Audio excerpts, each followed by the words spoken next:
बिस्मिल्लाहिर रहमानिर रहीम। मिजान SD media सत्येर पथे आले सुन्नत वल जामात। अस्सलामु अलैकुम व रहमतुल्लाहि ताआला व बाराकातुहु व मगफिरतुहु। সকলে উচ্চ আওয়াজে বলে আলহামদুলিল্লাহ। দীর্ঘক্ষণ তাকরীর শ্রবণ করেছি আজকের মাহফিলের সম্মানিত আলোচক উদীয়মান তরুণ বক্তা হযরত মাওলানা শরীফউদ্দিন ফয়েজী সাহেবের জবান থেকে আল্লাহ পাক ওনার হায়াত ইলমের দরজাত বুলন্দ করুক, সকলে বলি আমিন।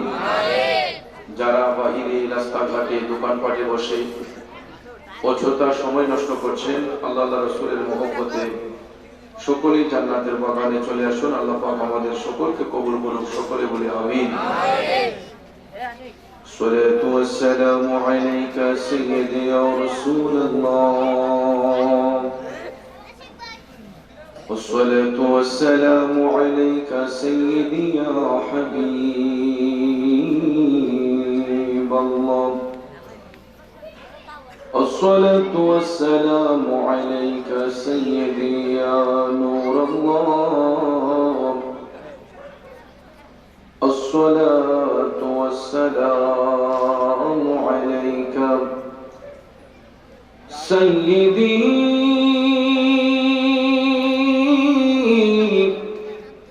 سيدي يا رحمة للعالمين،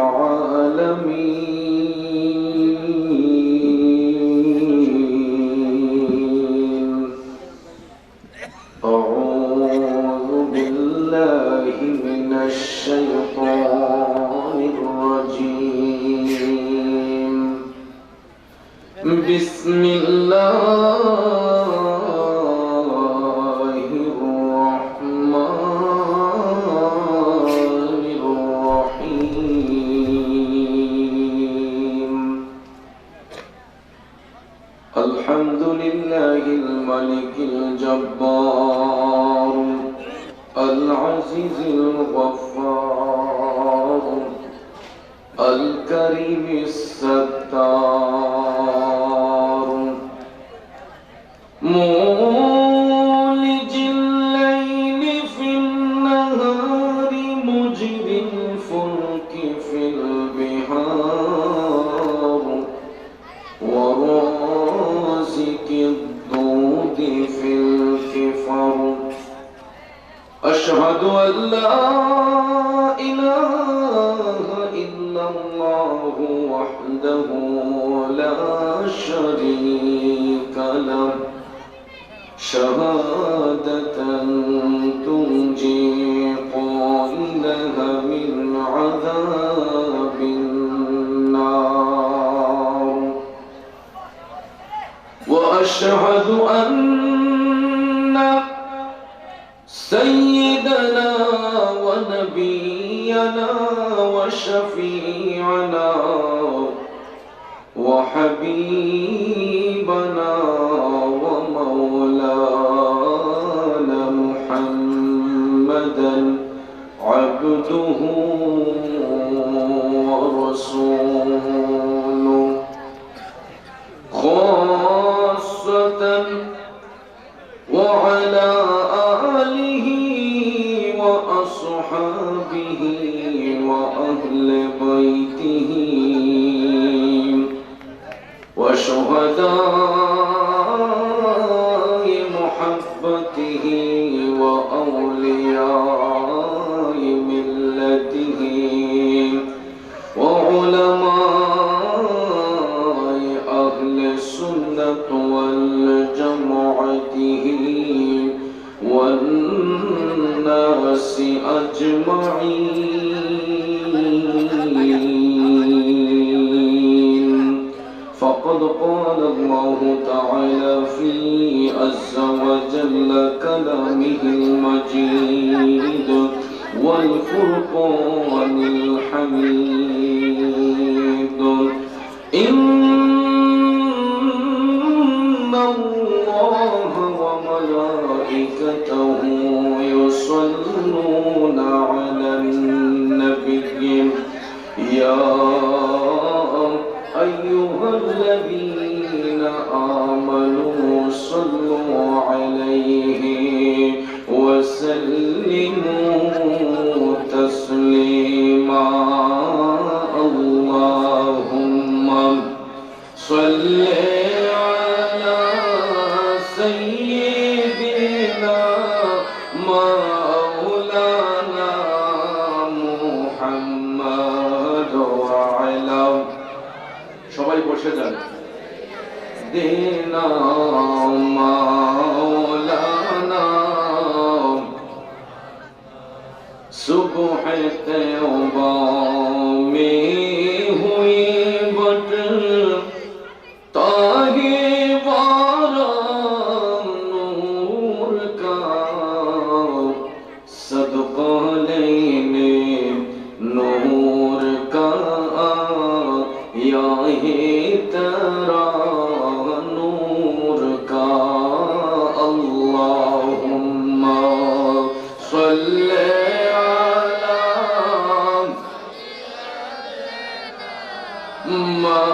مولانا محمد وعلى آل سيدنا مولانا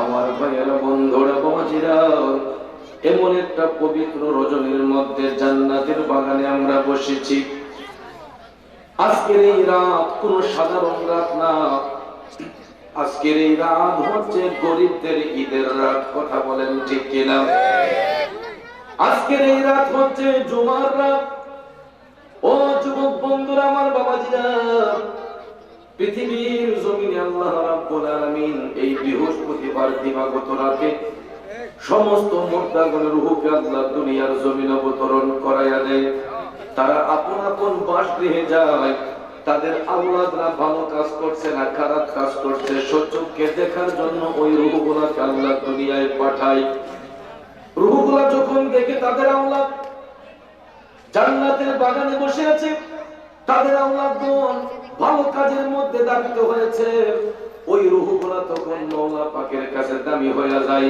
তাইলে বলুন তো বাজান এই মুহূর্তে আমার আপনার বংশের মধ্যে গানে রূহ আমার আপনার উপর খুশি নাকি বেজার আরো জোরে বলেন খুশি না বেজার আমি বলবো যারা প্যান্ডেলের বাইরেও ঘুরতেছেন ও যুবক ভাই অযথা সময়টা নষ্ট না করে ওই কবরবাসীর কথা চিন্তা করেন যে কবরের মধ্যে একদিন আমি আপনি সবাই যেতে হবে ঠিক না বুঝে এই জন্য একজন কবি বলেছিলেন জন্মিলে মরিতে হবে ওরে ভবরঙ্গ হবে যে ভঙ্গ ছবি সাদেরই অঙ্গ তোমার মাটিতে মিলাবে জন্মিলে মরিতে হবে ঠিক না আমার বাবাজিরা জীবনের গুনার কথা চিন্তা করে ওই কবরের কথা চিন্তা করো না ওই কবরের মধ্যে দুনিয়ার কোন স্বজন আমার আপনার সাথী হবে না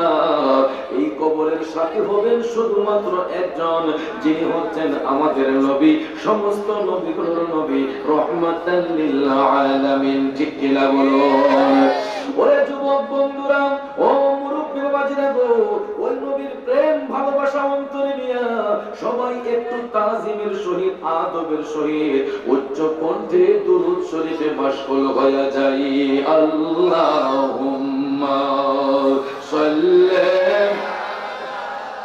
মাশাআল্লাহ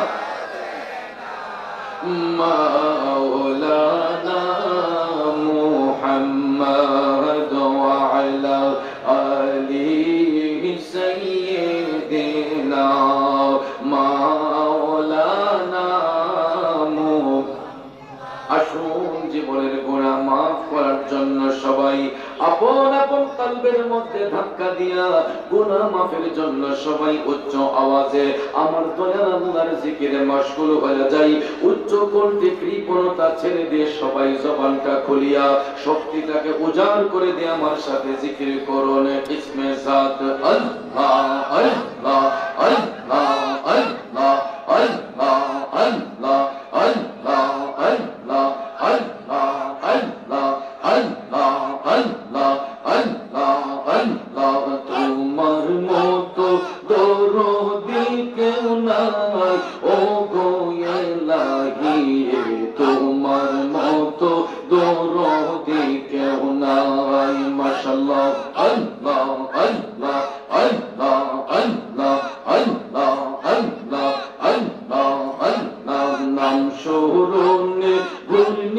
দানে দয়া ভিক্ষা চাই ও গো ইলাহি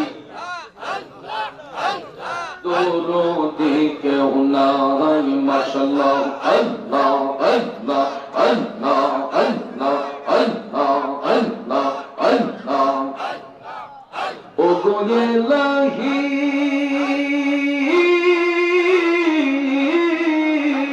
মাশাআল্লাহ মারহাবা আল্লাহ আল্লাহ মাতা পিতার মন কোলে মাতৃ গর্বে পাঠাইলে জোরাতে দিয়াছিলে ঠাই মাশাআল্লাহ আমার মাতা পিতা টের পাইল না তোমারে আজব ঘটনা আলে মন গাইবে আল্লাহ শানো গো ইলাহি তোমার মতো দরদি কেউ নাই মারহাবা আল্লাহ আল্লাহ আল্লাহ আল্লাহ আল্লাহ আল্লাহ আল্লাহ আল্লাহ আল্লাহ আল্লাহ নাম শরণে গুণগানে দয়া ভিক্ষা চাই ও গো ইলাহি তোমার মতো দরদি কেউ নাই মারহাবা আল্লাহ আল্লাহ আল্লাহ আল্লাহ আল্লাহ আল্লাহ আল্লাহ আল্লাহ আল্লাহ আল্লাহ আল্লাহ আল্লাহ ও গো ইলাহি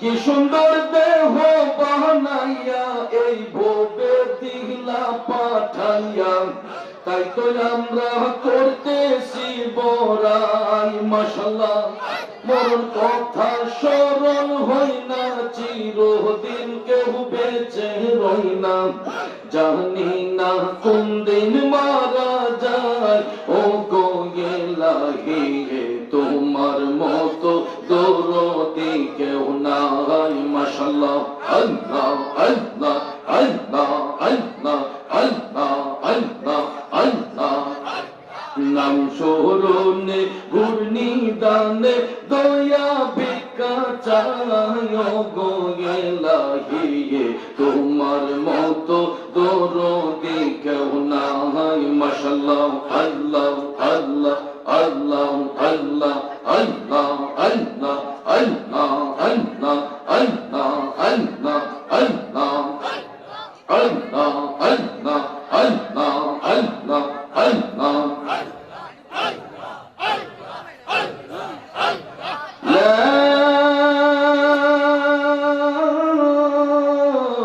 ইলাহা ইল্লাল্লাহু মুহাম্মাদুর রাসূলুল্লাহ সাল্লাল্লাহু আলাইহি ওয়াসাল্লাম জবান খুলে উচ্চ আওয়াজে বলুন সুবহানাল্লাহ আরেকটু মায়ার সুরে বলুন না ইয়া রাসূলুল্লাহ চিৎকার মেরে বলুন ইয়া ওয়ালি আল্লাহ বিসমিল্লাহির রহমানির রহিম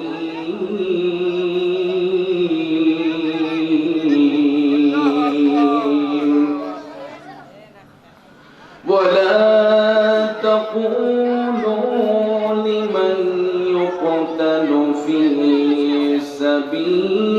সাবিলিল্লাহি আমওয়াত বাল আহইয়াউন ওয়ালাকিন লা তাশউরুন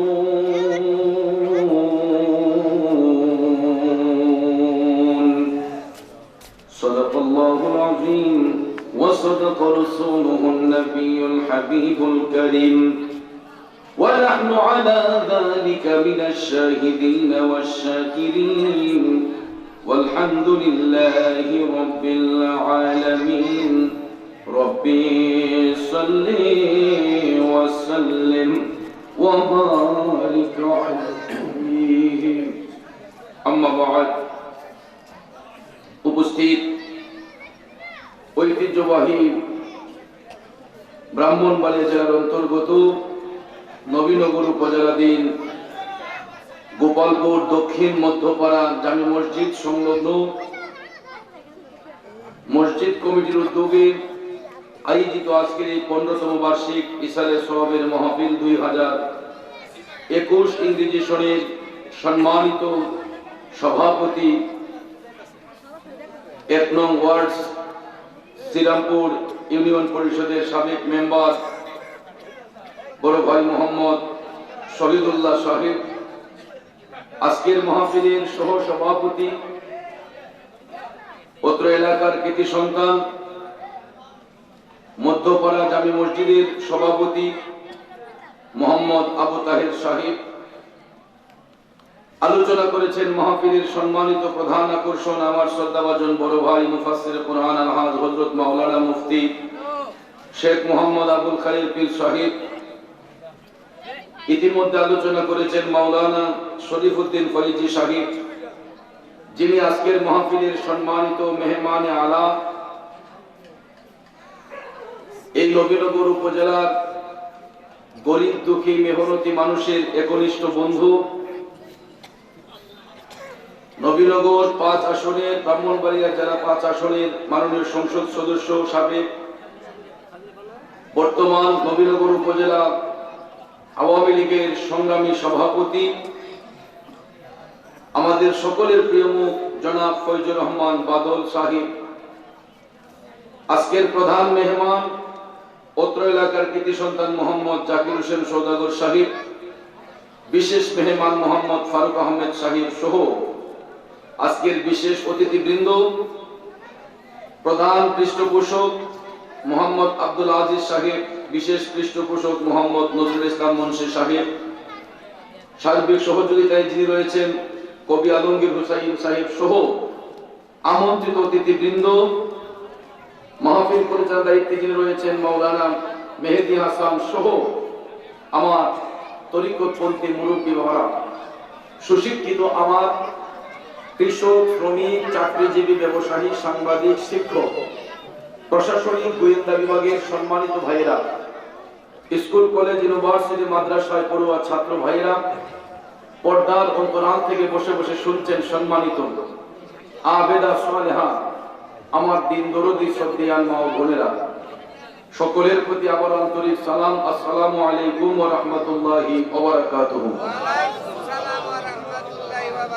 রব্বুল ইজ্জতের আলিশান দরবারে লাখো কোটি শুকর গুজার করার পর প্রিয় নবী সরকারে দু আলম নূরে মুজাসসাম দু জাহানের বাদশা নবী মুহাম্মদ রাসূলুল্লাহ সাল্লাল্লাহু তাআলা আলাইহি ওয়াসাল্লামের শানে নাতে মুস্তাফা দুরুদে মুস্তাফা সাল্লাল্লাহু আলাইহি ওয়াসাল্লাম পরিবেশন করে মহাগ্রন্থ আল কুরআনুল কারীমের সূরা বাকারা থেকে একখানা আয়াতে পাক তেলাওয়াত করেছি।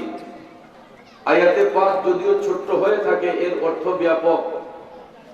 চেষ্টা করব খুব অল্প সময়ে আয়াতে পাকের মূল অর্থ, তাফসীরের ভাষায় কিছু আলোচনা এসেছে, এইগুলো উপস্থাপন করে মিলাদ শরীফ হবে, জিকিরের তালিম হবে, সবশেষে মুনাজাতের মাধ্যমে আমরা সবাই আপন আপন বাড়িতে যাব। আল্লাহ পাক যেন আমাদের সকলকে ধৈর্যের সহিত বসার সুযোগ দান করেন। আমরা সবাই বলি আমিন।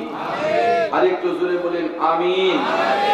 ভাইয়েরা আমার, এই জগৎ সৃষ্টি করার পরে যত আদম সন্তান আল্লাহ পৃথিবীতে সৃষ্টি করেছেন, সবাই কিন্তু আমরা আল্লাহর বান্দা, এতে কোনো সন্দেহ নাই, ঠিক না ঠিক? আল্লাহর বান্দা যে সবাই, এটা কোনো সন্দেহের কারণ নাই, নির্দ্বিধায় নিঃসংকোচে সবাই আমরা আল্লাহর বান্দা।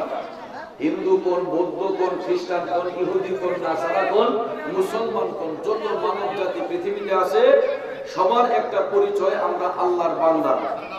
তো বান্দা সবাই হতে পারে, বন্ধু কিন্তু সবাই হতে পারে না।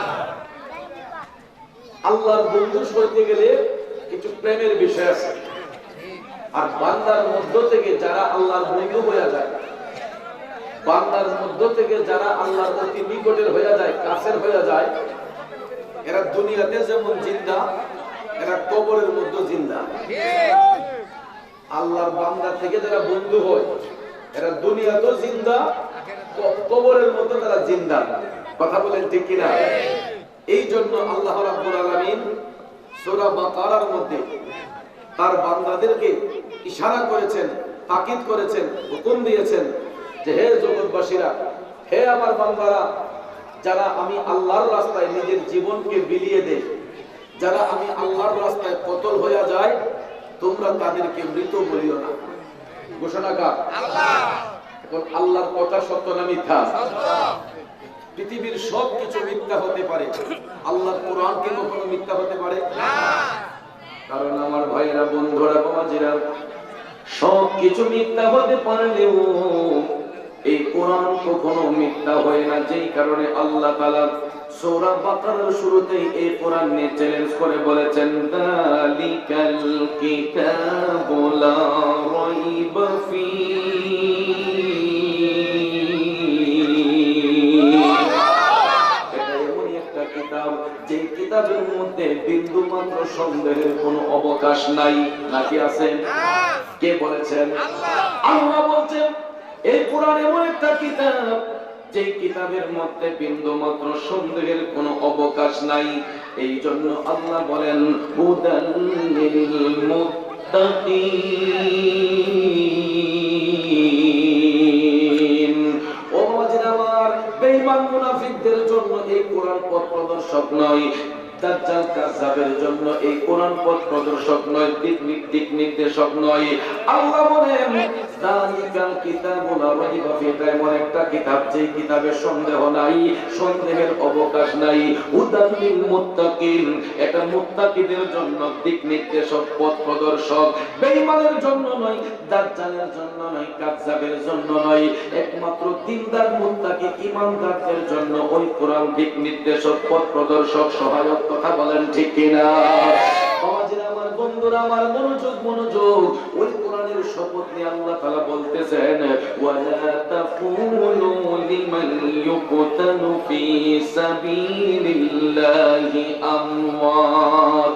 যারা আমি আল্লাহর রাস্তায় কতল হয়ে যায়, যারা আমি আল্লাহর রাস্তায় কুরবান হয়ে যায়, আল্লাহ বলে ও জগৎবাসীরা, তোমরা তাদেরকে মৃত বলিও না।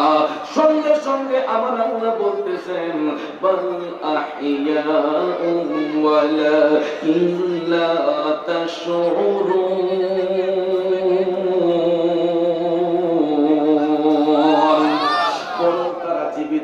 বরং তারা জীবিত, তোমরা তাদের সম্পর্কে জানো না। এই জন্য বন্ধুদেরকে তোমরা মৃত ঘোষণা দিও না, আমার শহীদদেরকে তোমরা মৃত ঘোষণা দিও না। যারা আল্লাহর রাস্তায় শহীদ হয়ে যায়, শাহাদাত বরণ করে, আল্লাহর কোরআনের ভাষায় তারা মরে না, তারা জিন্দা। এখন বলেন আমার বাবাজিরা, বন্ধুরা, আল্লাহর মেহবুব বান্দা যারা হয়, যারা আল্লাহর পথে শহীদ হয়ে যায়, এরা মরে না জিন্দা? কথা বলেন, মরে না জিন্দা? তাইলে আজকে কেন সমাজের মধ্যে কিছু কিছু ভাই বাবারা বলে যে মানুষ মরে গেলে তার আর কোনো পাওয়ার থাকে না, সে পচে গলে মাটির সাথে মিশে যায়? নাউজুবিল্লাহ কল। এরকম বলে কি বলে না? সব মানুষ নয়, মানুষের মধ্যে যারা আল্লাহর মেহবুব বান্দা, যাদেরকে আল্লাহ তাআলা বন্ধু রূপে গ্রহণ করেছেন, এরা দুনিয়াতে যেমন জিন্দা, তারা কবরের মধ্যে জিন্দা। এটা আমার কথা নয়, আপনার কথা নয়, সাক্ষী দিচ্ছে আমার আল্লাহর পবিত্র কোরআন। কথা বলেন ঠিক কিনা? ও আমার বাবাজিরা, বন্ধুরা, কারণ বেঈমান মুনাফিকের কথা আল্লাহ বলেন নাই, দাজ্জালের কথা আল্লাহ বলেন নাই। কারণ দাজ্জাল কাযযাবের কবর মাটির চাপার মধ্যে থাকবে, এরা ওই কবরের আযাব সহ্য করতে পারবে না। কিন্তু মুমিন যারা হয়, মুত্তাকি যারা হয়, আল্লাহর বন্ধু যারা হয়, শহীদ যারা হয়, এরা দুনিয়াতে যেমন আরামে ছিল, দুনিয়াতে যেমন রহমতের ছায়ায় বেষ্টন ছিল, এরা কবরের মধ্যে রহমতের ছায়ায় বেষ্টনী থাকবে, জান্নাতের মহলের মধ্যে তারা আরাম আয়েশ করবে। তাইলে বলুন মুসলমান, আমরা ওই কবরের শান্তি চাই কি চাই না? আর জোরে বলেন, চাই কি চাই না? কবরে যদি শান্তি পেতে হয়, আমরা কি হারাম খাইতে পারি? কবরে যদি শান্তি পেতে হয়, আমরা কি সুদ ঘুষ খাইতে পারি? বাবাজিরা আমার, বন্ধুরা আমার, কবরে যদি শান্তি পেতে হয়, ওই নবীর গোলামিতে মাশগুল হয়ে যেতে হবে, ওই নবীর প্রেম ভালোবাসা অন্তরে গেঁথে নিতে হবে। যার অন্তরের মধ্যে ইশকে মুস্তাফার প্রেম থাকবে, যার অন্তরের মধ্যে ইশকে ইশকে মুস্তাফার প্রেম থাকবে, ওই ব্যক্তি দুনিয়াতে যেমন সম্মানিত হয়, ইন্তেকালের পর তার কবরের মধ্যে সম্মানিত হয়। ওই মুমিনদের কবর 70 গজ প্রসারিত করে আল্লাহ তাআলা মুমিনদের এক একটা কবরকে জান্নাতের মহল বানায়া দেয়। চিৎকার মেরে বলুন সুবহানাল্লাহ। আর জোরে জোরে বলেন না সুবহানাল্লাহ। আমার ভাইরা, বন্ধুরা, বাবাজিরা, ইসলাম ধর্ম কায়েম হওয়ার পরে আল্লাহর পথে শহীদ হয়েছেন আমার নবীর উম্মতের মধ্যে অনেক সাহাবায়ে আজমাইন। হযরত আবু বকর সিদ্দিক বলেন, হযরত ওমর ফারুক রাদিয়াল্লাহু তাআলা আনহু বলেন, হযরত উসমান জিন্নুরাইন রাদিয়াল্লাহু তাআলা আনহু বলেন, হযরত মাওলানা আলী বলেন। এই রকম ভাবে শুহাদে উহুদ, শুহাদে বদর, শুহাদে কারবালার মধ্যে অনেক সাহাবায়ে আজমাইন আল্লাহর পথে তারা জীবন উৎসর্গ করেছেন। বিশেষ করে ঐতিহাসিক কারবালার ময়দানে আমার নবীজির কলিজার টুকরা নাতি ইমাম হাসান হুসাইন ও শাহাদাতের মকাম লাভে ধন্য হয়েছেন। ঠিক না বিঠে? তার ধারাবাহিকতায় আজ পর্যন্ত কত মুমিন, কত মুসলমান আল্লাহর পথে নিজের জীবনটাকে উৎসর্গ করে দিয়া নিজের জীবনটাকে ইসলামের রাহে কুরবান করে দিয়েছে। কথা বলেন ঠিক না বিঠে? চলন্ত প্রমাণ আল্লাহর ওলি হযরত বাবা শাহজালাল মুজাদ্দিদ আমর রাহমাতুল্লাহ আলাইহি দেখেন ইসলামের খেদমত করার জন্য সেই সুদূর ইয়ামেন দেশ থেকে পাড়ি দিয়া আস্তে আস্তে ভারত উপমহাদেশ পাড়ি দিয়া সেই বাংলার জমিনের মধ্যে আসছিলেন। কোথায় তিনার বাড়ি, কোথায় তিনার ঘর? উনিও তো মা বাবার সন্তান ছিলেন। কথা বলেন ঠিক না বিঠে?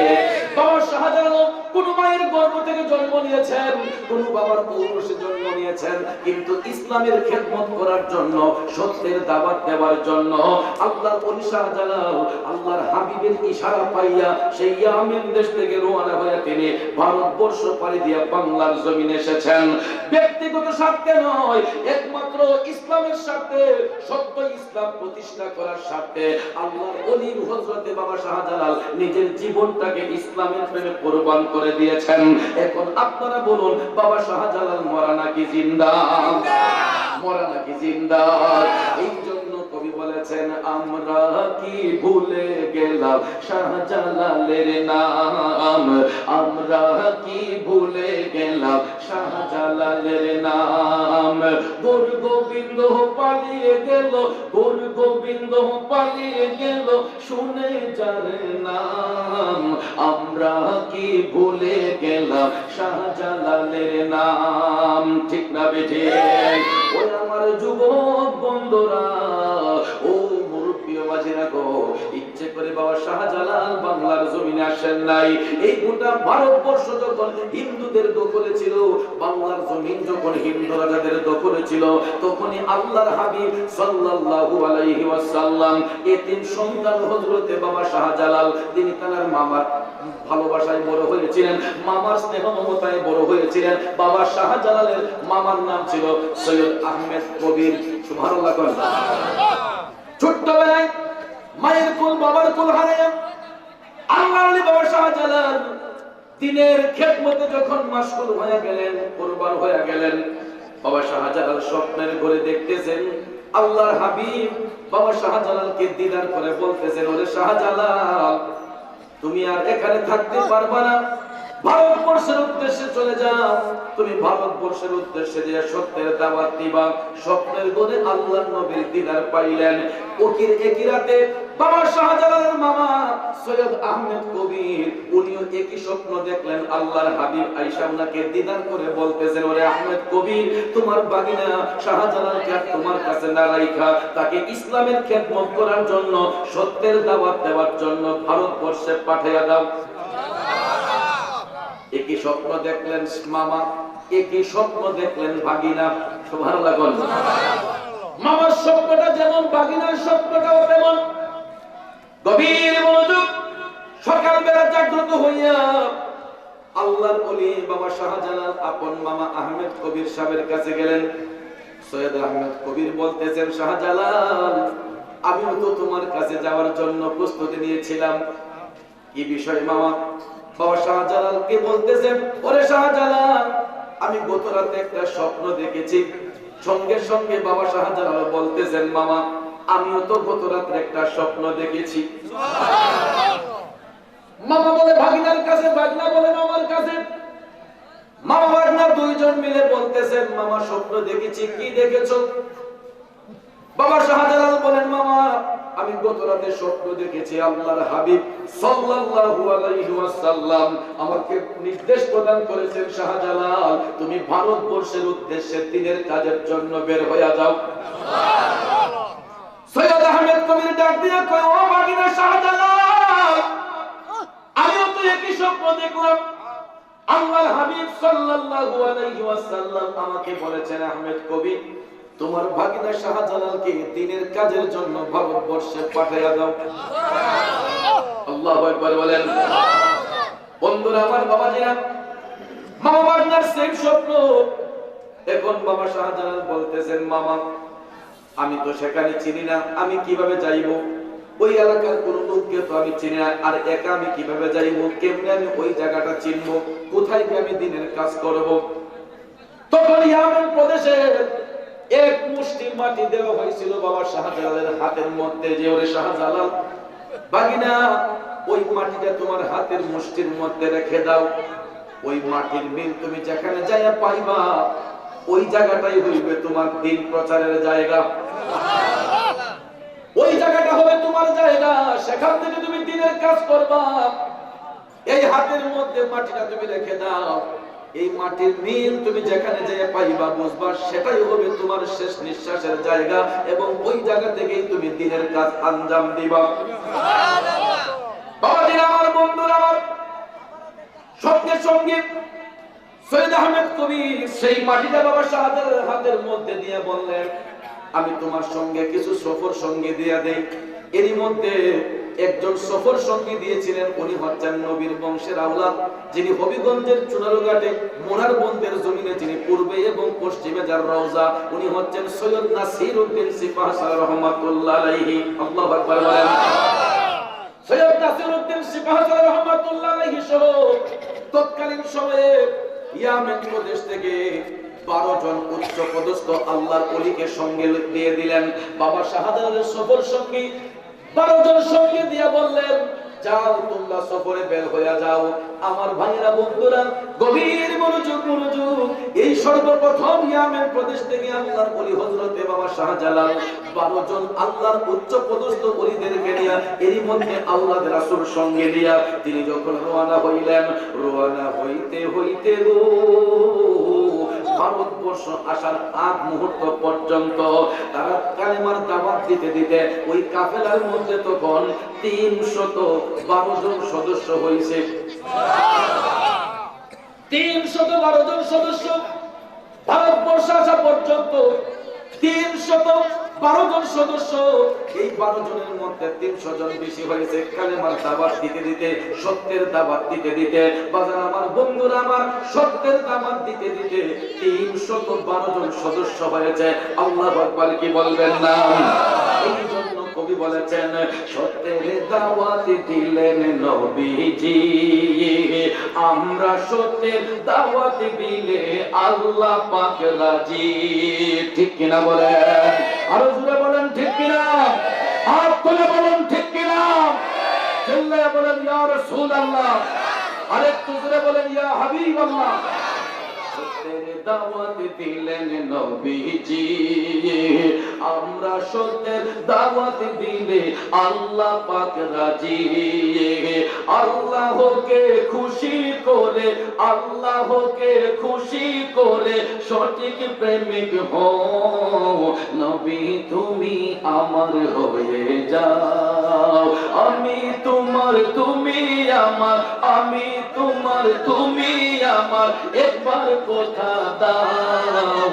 নবী তুমি আমার হয়ে যাও, বলো নবী তুমি আমার হয়ে যাও। অসুবিধা হচ্ছে আমার বাবাজিরা, ওই আমার যুবক বন্ধুরা, ও মুরব্বী বাবাজিরা গো, বলতেছিলাম কি, ইয়ামেন প্রদেশ থেকে ভারতবর্ষে আসা পর্যন্ত 312 জন সদস্য হইল।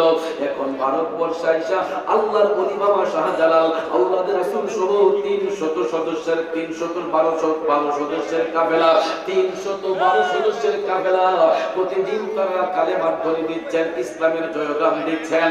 তাদের সেই তাসির দেখে, আমলের প্রভাব দেখে ওই কাফেলার মধ্যে শরীক হইতে হইতে এখন কাফেলার মধ্যে শরীক হয়ে গেছে বাজার আমার বন্ধুরা আমার 360 জন। সুবহানাল্লাহ। আরো 48 জন আয়েশা সেখানে যুক্ত হয়ে গেছে। তাহলে কয়জন হয়েছে? 360 জন।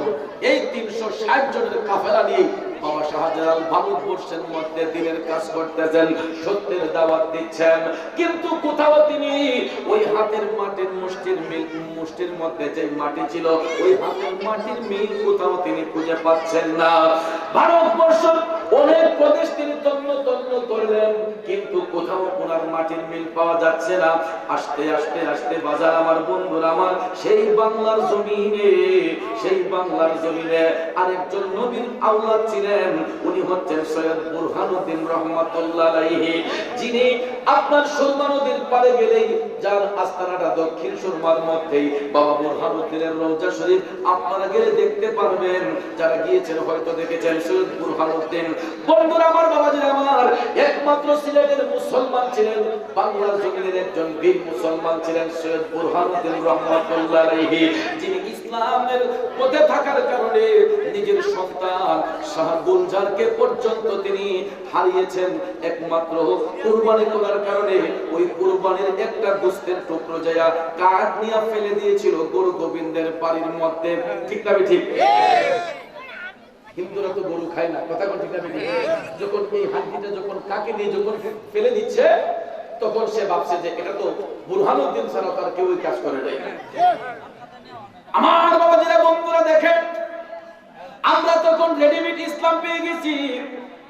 এই জন্য ইসলাম ধর্ম যে আমাদের দরদ নাই, এই শান্তির ধর্মের মধ্যে থাকার পরও ইসলাম যে আমাদের দরদ নাই। বুরহানুদ্দিন রহমাতুল্লাহ আলাইহি বাড়ির ভিতরে হিন্দুদের বয়ে তিনি কুরবানি আদায় করেছিলেন। ওই পশুর একটা গোশতের টুকরা গরু গোবিন্দের বাড়ির মধ্যে পড়ার কারণে সেই রাজা গরু গোবিন্দ তন্ন তন্ন করে খুঁজিয়া বুরহানুদ্দিনের বাড়ির মধ্যে আসা, যখন দেখছে ওই বাড়ির মধ্যে কুরবানি হয়েছিল, ওই তুই পশু কুরবানি করেছ, আমি তোর চোখের সামনে তোর শিশুকে জবাই করবো। নাউজুবিল্লাহ। সত্যি সত্যি আমার বাবাজিরা, সেই দুধের শিশু গুলজার, সৈয়দ গুলজারকে সেই রাজা গরু গোবিন্দ বাবার সামনে সন্তানকে জবাই করে ফেলেছে। জোরে জোরে বলনা নাউজুবিল্লাহ। সেই হিন্দু রাজা কত নির্যাতন করত তখন মুসলমানদেরকে, কত নির্যাতন করত তখন মুসলমানদেরকে। মুসলমানরা তখন হিন্দু রাজাদের বাড়ির সামনে দিয়া জুতা পাও দিয়ে হেঁটে যেতে পারতেন না। মুরগিরা বলতে পারবেন, হিন্দু জমিদারদের বাড়ির পাশ দিয়ে ছাতা মাথায় দিয়ে যাওয়া গেছে, তাদের বাড়ির পাশ দিয়ে জুতা পাও দিয়ে যাওয়া গেছে না, এবং তাদেরকে খাজনা দিতে হচ্ছে। আপনি জমি করছেন, তাদেরকে আগে খাজনা দিয়ে দিতে হচ্ছে। এরা এত নির্যাতন মুসলিমদের উপর করেছে। কিন্তু বলেন তো, আমরা ইসলাম ধর্মের অনুসারী হইয়া আমরা কি হিন্দু সমাজের ভাইদেরকে কখনো মারপিট করি? আমরা কি তাদেরকে কখনো টর্চারিং করি? আমরা কি তাদেরকে আঘাত করি? কিন্তু তারা যখন ক্ষমতায় ছিল, এই দেশ শোষণ করেছিল, তখন তারা মুসলমানদেরকে 2 আনার দামও দেয় নাই, নির্যাতন করেছে, নিপীড়ন করেছে। এই অত্যাচার থেকে মুক্ত করার জন্যই আল্লাহর ওলিগণ এই বাংলার জমিনে এসেছিলেন। আসার কারণে আজকে আমরা সত্য ইসলাম পেয়েছি, সেই কোরআনের অমর বাণী পেয়েছি। কথা বলেন ঠিক না? সিলেটের ভাষায় কয়, খাদু সিলাই সেমনি খাইলাই, মোল্লা সিলাই না। কথা বল ঠিক না? ঠিক। আমরা সিলেটের ভাষায় কয় যে খাদু সিলাই সেমনি খাইলাই, মোল্লা সিলাই না। আজকে বড় বড় গলায় কথা বলেন, হুজুর শুধু কোরআনের ওয়াজ করেন, কোরআনের তাফসীর করেন। আরে ওই তাফসীর যে তুমি পাইলা, যদি বাবা শাহজালাল যদি না আসতেন, তুমি তাফসীর পড়তা কেমনে? বাবা শাহজালাল না আসলে ওই কোরআনের হেফাজত তো তুমি করতে পারতা না, কথা বলেন ঠিক না বেঠিক? যদি আল্লাহর ওলি বাবা শাহজালাল কদম মোবারক রাখতেন বাংলার জমিনে রাজা গৌর গোবিন্দের অত্যাচারে এখন পর্যন্ত আমরা হিন্দু সমাজের মধ্যে নিমজ্জিত থাকতাম, কথা বলেন ঠিক কিনা? 360 ওলি নিয়ে সুরমা নদী পাড়ি দিয়ে সিলেট আসেন প্রচারিতে মদিনার ইসলাম।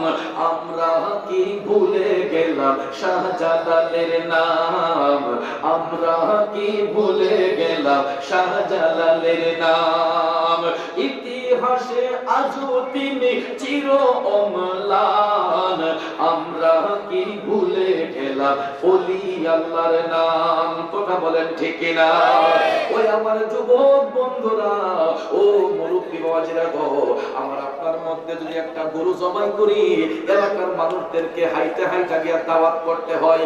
দাওয়াত করার পরে ওই মানুষগুলো এসে আমার আপনার দাওয়াত কবুল করে, ঠিক না বেঠিক? তখন যাই আমার আপনার বাড়ির মধ্যে কিছু লোকের সমাগম হয়। কিন্তু যাবেন আপনি আল্লাহর ওলি শাহজালাল বাবার দরবারে, কোনদিন নির্দিষ্ট নাই। যেই দিনে যাবেন সেই দিনে যায়া দেখবেন হাজার হাজার পাগল প্রেমিকরা শাহজালাল বাবার রওজা শরীফের চতুর্দিক প্রদক্ষিণ করছে, বাবা শাহজালালের দরবারের মধ্যে হাজিরা দিচ্ছে, ঠিক না বেঠিক? কথা বলেন ঠিক না বেঠিক? যারা আল্লাহর পথে চলে যায়, আল্লাহর পথে যারা কুরবান হয়ে যায়, আল্লাহ বলে তারা দুনিয়া তো জিন্দা, কবরও জিন্দা। এবং দেখেন ওই জিন্দা ওলিদের সেবার জন্য যেই পশু পাখি থাকে, সেই মাজার শরীফের মধ্যে যে কবুতর পাখিগুলা মিয়া, এই কবুতর পাখির একটা আদব আছে, যে আদবটা আমাদের মধ্যে নাই।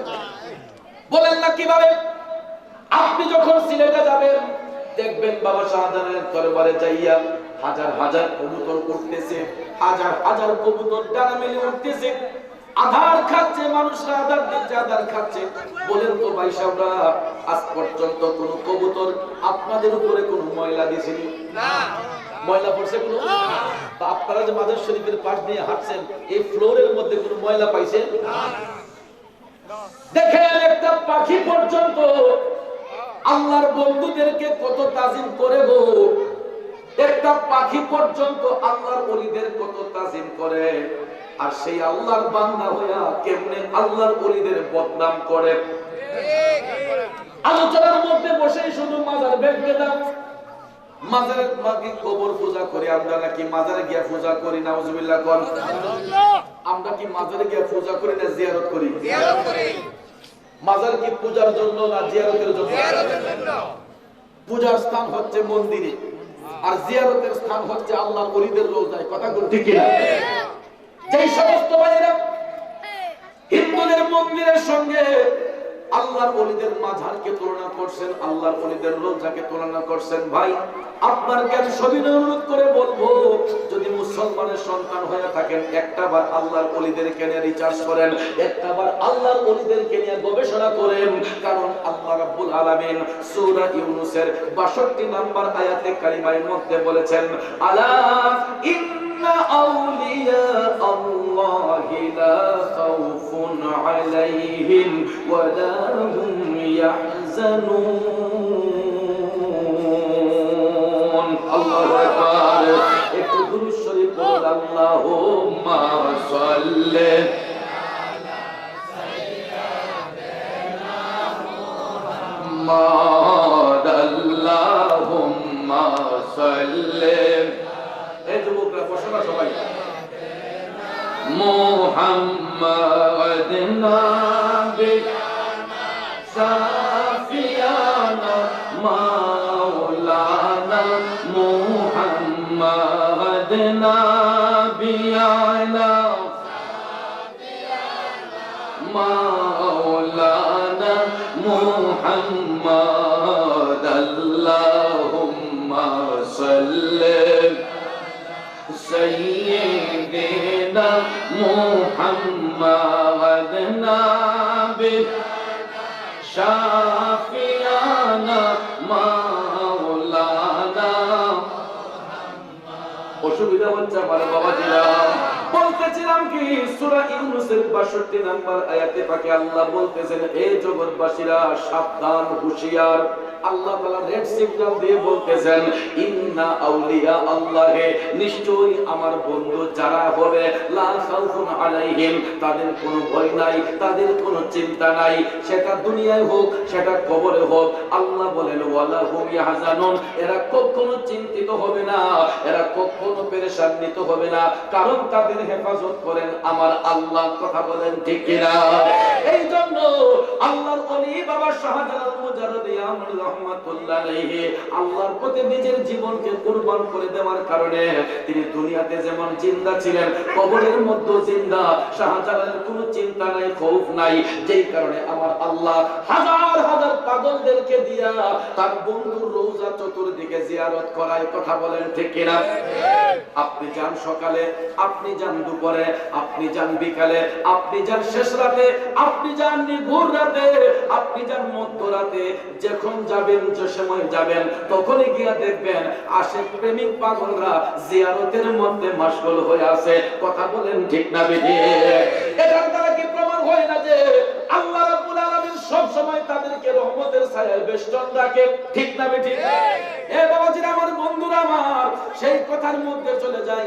বুরহানুদ্দিন রহমাতুল্লাহ আলাইহি তিনি যখন দেখলেন আপন পুত্রকে কুরবান করে ফেলছে, পুত্রহারা বেদনায় তিনি চোখের পানি ছাইরা কান্না করলেন। কাঁদতে কাঁদতে ওনার অন্তরের মধ্যে যখন পয়দা হলো, হঠাৎ করে তিনি বাবা শাহজালালের দিদার লাভ করলেন। সুবহানাল্লাহ। নবীর গোলামি যারা করে, দেখেন ইমানদারদের মিলন কেমনে হয়ে যায়। আল্লাহর হাবিব সাল্লাল্লাহু আলাইহি ওয়াসাল্লাম এই বন্ধন সৃষ্টি করার জন্য তাদেরকে মিলন করে দিলেন। বাবা শাহজালালকে যখন দিদার করলেন, দিদার পেলেন, তখন বাবা যারা আমার বুরহানুদ্দিন রহমাতুল্লাহ আলাইহি ওনাকে ইনভাইট করলেন যে আপনি ভারতবর্ষ পাড়ি দিয়ে সুরমা নদীর তীরবর্তী স্থানে আসেন। আল্লাহু আকবার বলেন।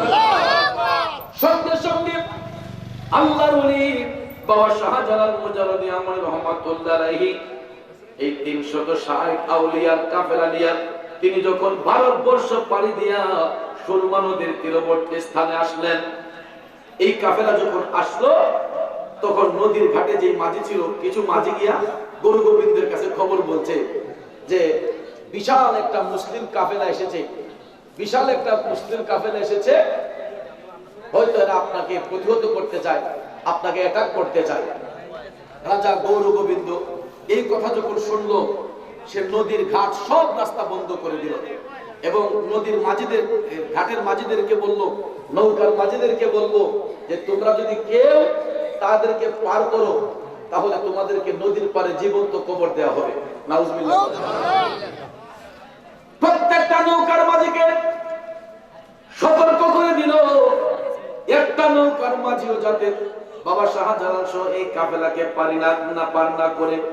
এই জন্য নদীর মাঝি, নৌকার মাঝিদেরকে বলল যদি কেউ পার করে তাকে জীবন্ত কবর দেয়া হবে। নাউজুবিল্লাহ। কিন্তু বাজান আমার বন্ধুরা আমার, আস্তে আস্তে আস্তে আল্লাহর ওলি সুলতান বাংলা হযরতে বাবা শাহজালাল মুজাররদি আমর রহমাতুল্লাহ আলাইহি তিনি যখন সুরমা নদীর তীরবর্তী স্থানে আসছে গো, বাবা শাহজালালের হাতের মধ্যে যেই মাটিটা ছিল, পুরা একজন সফর সঙ্গী কই হুজুর আপনার হাতের মাটি, ওই মাটিটা দেখা যায় একই ধরনের, একটু দেখতে পারি কি? তখন বাবা শাহজালাল বললেন দেখো তো। তখন এই আল্লাহর ওলি জিনার নাম হচ্ছে চাশনে পীর রহমাতুল্লাহ আলাইহি, দেখেন বাজার আমার বন্ধুরা আমার, এই চাশনে পীরের মাজারটাও কিন্তু সিলেটের মধ্যে। আপনি যখন মাজার গেট থেকে বের হবেন, তখন আপনি এয়ারপোর্ট রোড যাইতে এটা পরে আপনার সিলেটে আপনার চাশনে পীরের মাজার। তো চাশনে পীর কেন হলো? শাহজালাল মুজাররদি আমর রহমাতুল্লাহ আলাইহির হাতের মধ্যে যে মাটি ছিল, এই মাটিটা আর সুরমা নদীর পাড়ের মাটি ওনার জিহ্বার মধ্যে যখন লাগালেন, লাগাইয়ে দেখতেছেন এই মাটি আর এই মাটির মধ্যে একই মিল, একই টেস্ট। আল্লাহু আকবার। চাশনে পীর ডাক দিয়ে বললেন হুজুর মাটির মিল তো পেয়ে গেছি, আপনার হাতের মাটি এবং এই সুরমা নদীর পাড়ের মাটির মধ্যে দেখা যায় একই স্বাদ একই গন্ধ। তখন সঙ্গে সঙ্গে বাবা শাহজালাল বললেন, তাইলে এই জায়গাটাই হবে আমার শেষ নিঃশ্বাসের জায়গা, এখান থেকে আমরা দিনের কাজ শুরু করব, এখান থেকে আমরা এখন ধারাবাহিকভাবে কাজ শুরু করে দেব। যখন বাবাজি আমার বন্ধুরা আমার সুরমা নদীর পাড়ে বলতে গেলেন বাবা শাহজালাল, দেখা যায় একটা নৌকার মাঝেও ওনাকে উঠতে দিচ্ছে না, একটা নৌকার মাঝেও তাকে নৌকার মধ্যে উঠতে দিচ্ছে না। কয় না আমরা কোন মুসলিমকে নৌকার মধ্যে উঠাবো না, কেন? তো রাজা গৌর গোবিন্দ যদি শুনে আমাদেরকে নদীর পাড়ে জীবন্ত কবর দিয়ে দিবে। এই ভয়ে একটা নদীর মাঝে, একটা নদীর ঘাটের মাঝেও শাহজালাল বাবাকে পার করে না। বুরহানুদ্দিন রহমাতুল্লাহ আলাইহি বাবা শাহজালালকে ওনার বাসভবনে নিয়ে গেলেন। হুজুর আস্তে আস্তে পার হবো, আগে আসেন আমার বাসায় চলে আসেন, আমার ভবনে চলে আসেন। বুরহানুদ্দিন রহমাতুল্লাহ আলাইহি ওনার ভবনের মধ্যে বাবা শাহজালালকে নিয়ে গেলেন। আল্লাহু আকবার বলেন। নেওয়ার পরেই প্রথমে বুরহানুদ্দিন নীরবে নীরবে আযান দিতেন, কারণ আযান দিতেন ঠিক, কিন্তু ওই আযানটা প্রকাশ্যে দিতেন না। যদি রাজা গৌর গোবিন্দ আযান শুনতো, শোনার সাথে সাথেই সে আইসা ওনাকে কতল করে ফেলতো। দেখে এই রাজাদের অত্যাচারে আযানটা পর্যন্ত দেওয়া গেছে না। আজকে তো আমরা অহরহ পাড়ায় পাড়ায় মসজিদে মসজিদে কত সুন্দর আযানের ধ্বনি দিলে এত একটা মধুর লাগে, এত একটা মজা লাগে, কথা কোন ঠিক না ঠিক? আযানের সুর কি ভালো লাগে না? যখন একসঙ্গে প্রত্যেকটা মসজিদে যখন আযান দেওয়া হয়, দেখবেন গায়ের রুমগুলো তখন শিহরিত হয়ে ওঠে, অন্তরের মধ্যে একটা ভয় সৃষ্টি হয়ে যায় আল্লাহ, কথা কোন ঠিক না ঠিক?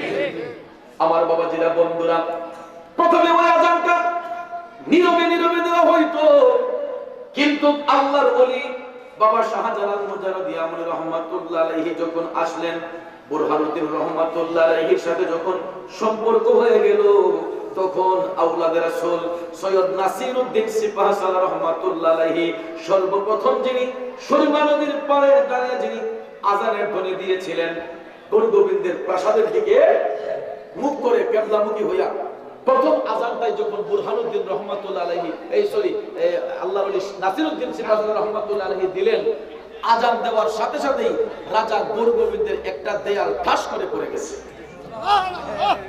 এত শক্ত প্রাচীর, এত শক্ত দেয়াল, দেখেন মুসলমানদের ইমানি চেতনা, ইমানি পাওয়ারটা কত, মুসলমানদের আযানের ধ্বনির মধ্যে কত পাওয়ার, কত ক্ষমতা আমার আল্লাহর নামের মধ্যে। যখন তিনি আল্লাহু আকবার বললেন, এই বলে যখন আযান পুকারলেন, সৈয়দ নাসিরউদ্দিন সিপাহসালার রহমাতুল্লাহ আলাইহি আযানের ধ্বনিটা দেওয়ার সাথে সাথে রাজা গৌর গোবিন্দের একটা দেয়াল ঠাস করে ধইসা পড়ে গেছে। আল্লাহর ওলিদের কারামতি শক্তি কেমন শক্তি, কথা বলেন ঠিক কি না? বাজান আমার বন্ধুরা আমার, এই দেওয়াল যখন ঠাস করে পড়ে গেছে, রাজা গৌর গোবিন্দ চিন্তা করলো কি বিষয়, এত শক্ত প্রাচীর, এটা কিভাবে ভাঙলো, এটা কিভাবে ভাঙলো? সে কিছুতেই এটা মেনে নিতে পারছে না। নির্দেশ দিল তার সৈনিকদেরকে যে প্রাচীরটা আরো শক্ত করে বেঁধে রাখো, আরো শক্ত করে এই প্রাচীর আমরা বেঁধে ফেলবো। কিন্তু বাগান আমার যতই চেষ্টা করে আর তো রাজা গৌর গোবিন্দ দেওয়াল দিতে পারে না। এখন বাবা শাহজালাল বললেন, আমি আগে সুরমা নদীটা পাড়ি দেই। 360 আউলিয়ার বিশাল বাহিনী বলতেছে, হুজুর আমাদেরকে ছাইরা আপনি একা পার হবেন কিভাবে, আমাদেরকে নিয়ে পার হন। বাবা শাহজালাল বললেন, ঠিক আছে সবাই চলো চলো।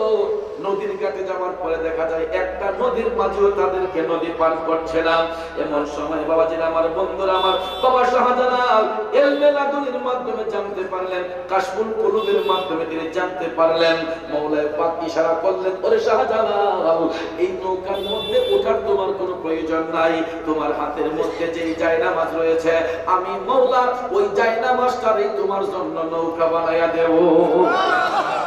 তুমি আমার মেহবুব বান্দা, জগৎবাসীরা দেখো তোমার সেই কারামতি শক্তির পাওয়ার, কারণ কারামতুল আউলিয়া হাক্কুন, আউলিয়াদের কারামত সত্য, কথা বলেন ঠিক না বেঠে?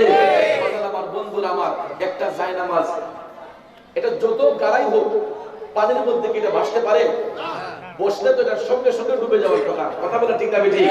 দেখেন আল্লাহর ওলিদের কারামতি শক্তির পাওয়ার, আল্লাহর ওলিদের কত ক্ষমতা আল্লাহ তাআলা দান করেছেন। শাহজালাল মুজাররদ ইয়ামুন রহমাতুল্লাহ আলাইহি ওই জায়নামাজের মধ্যে যখন বসলেন গো, দেখা যায় পানির মধ্যে সেই জায়নামাজ ডুবে না, এটা পানির উপর ভাসমান। বাবা শাহজালাল প্রথমে নিজে বসলেন, তারপরে একে একে 360 জনের কাফেলাকে ওই জায়নামাজের মধ্যে করে তিনি সুরমা নদী পার করালেন। এই জন্য কবি বলেছেন 360 ওলি নিয়া সুরমা নদী পারি দিয়া, সিলেট আসেন প্রচারিতে মদিনার ইসলাম। আমরা কি ভুলে গেলাম শাহজালালের নাম, আমরা কি ভুলে গেলাম শাহজালালের নাম। গুরু গোবিন্দ পালিয়ে গেল শুনে যার নাম, আমরা কি ভুলে গেলাম শাহজালালের নাম। কষ্ট হচ্ছে আমার বাবাজিরা, ওই আমার যুবক বন্ধুরা, ও মুরব্বী বাবাজিরা গো, বলতেছিলাম কি সুরমা নদী পাড়ি দেওয়ার সঙ্গে সঙ্গেই বাবা শাহজালাল যখন নদী পার হলেন, সঙ্গে সঙ্গে রাজা গুরু গোবিন্দের সামনের যে দেয়ালটা ছিল, দেয়ালের মেইন ফটকটা সঙ্গে সঙ্গে ধসে কইরা একদম চুরমার হয়ে গেছে। আল্লাহু আকবার। এখন বলেন শাহজালাল মুজাহিদের হাতে কি কোনো লাঠি ছিল, কোনো অস্ত্র ছিল, কোনো বোমা ছিল? আল্লাহর ওলির কারামতি শক্তির বলে আল্লাহু আকবারের ধ্বনিতে দেয়ালগুলো ধসে পড়ে যাচ্ছে। এক একটা আল্লাহু আকবারের ধ্বনিতে দেওয়ালগুলো ঠাস ঠাস করে পড়ে যায়। কারণ ওই হিন্দু রাজারা তখন মানুষদেরকে নির্যাতন করত, নিপীড়ন করত, যেটা আল্লাহ বরদাস্ত করতেন না। এই জন্য আল্লাহ তার বন্ধুদের মাধ্যমে আবাদ করার জন্য সেই রাজাদেরকে পরাজিত করেছেন। কথা বলেন ঠিক না বেঠি? কোনো মারপিট করতে হয় নাই, কোনো ঝগড়াঝাটি করতে হয় নাই। আল্লাহর ওলিগণ কারামতি শক্তির বলে কারামত দেখানোর ফলে সেই রাজাগুলা আস্তে আস্তে পরাজিত হইয়া এটা মুসলমানদের দখলে চলে গেল। আজও পর্যন্ত সেই সিলেটের পাকভূমিতে যান, যাইয়া দেখবেন সিলেটের বাদশা সুলতানুল বাংলা হযরতে বাবা শাহজালাল নামটা শুনলে যে লোকটা বসা থাকে সে পর্যন্ত দাঁড়ায় সম্মান করে। ঠিক না বেঠিক? শুধু সিলেট কেন, আপনি বাংলাদেশের যে কোনো জায়গার মধ্যে যান, শুধু বলবেন যে আমি সিলেট থেকে আসছি, দেখবেন ওই লোকটা শাহজালাল বাবার খাতিরে আপনাকে আমাকে সম্মান দিবে। কথা কোন ঠিক না? এবং নবীনগরের মানুষও, ব্রাহ্মণবাড়ির মানুষও যখন শুনে সিলেট থেকে একটা লোক আসছে, তখন কয় না এটা বাবা শাহজালালের দেশের লোক। কথা কোন ঠিক না? তখন দেখা যায় এই লোকের কদরটা আরো বেশি বেড়ে যায়। এমনিতে যদি লোক থাকতো দেখা যায় শাহজালাল মুজাররদি আমলের খাতিরে আরেকটু বেশি বেড়ে যায়। কথা কোন ঠিক না? এটার জন্য মুরব্বীরা বলে যে সৎসঙ্গে স্বর্গবাস, অসৎ সঙ্গে সর্বনাশ। কথা বলেন ঠিক না? সঙ্গ যদি ভালো হয় খারাপ লোকটাও ভালো হতে সময় লাগে না, সঙ্গ যদি খারাপ হয় ভালো লোকটাও খারাপ হতে সময় লাগে না। ঠিক না? এই জন্য আমার বাবাজিরা, আমরা আল্লাহর ওলিদেরকে ভালোবাসি, আল্লাহর ওলিদের কাছে যাই, আল্লাহর ওলিদের সহমতে যাই। কারণ আল্লাহর ওলিদের চিন্তায় চেতনায় অন্য কোনো কাজ ছিল না। আল্লাহর ওলিদের চিন্তায় চেতনায় একটাই কাজ সব সময় থাকতো, মানুষদেরকে সত্যের দিকে আহ্বান করা, মানুষদেরকে হেদায়েতের বাণী শিক্ষা দেওয়া।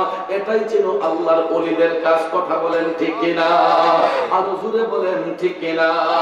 ওই আমার যুবক বন্ধুরা, ও মুরব্বী বাবাজিরা গো, দেখেন শাহজালাল মুজাররদি আমর রহমাতুল্লাহ আলাইহি তিনি সংসার বিরাগী ছিলেন।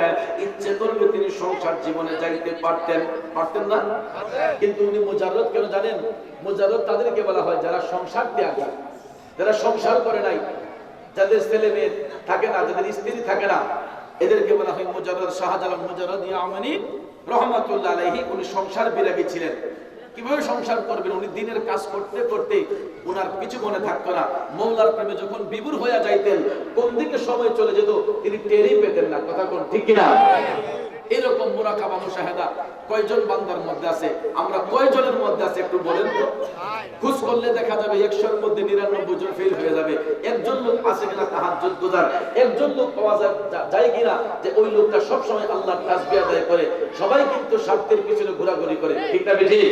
কিন্তু যারা আল্লাহর মেহবুব বান্দা হয়, আল্লাহর যারা কামেল বান্দা হয়, তারা সব সময় সত্যের পথে থাকতেন, সব সময় তারা তাকওয়ার মধ্যে থাকতেন গো।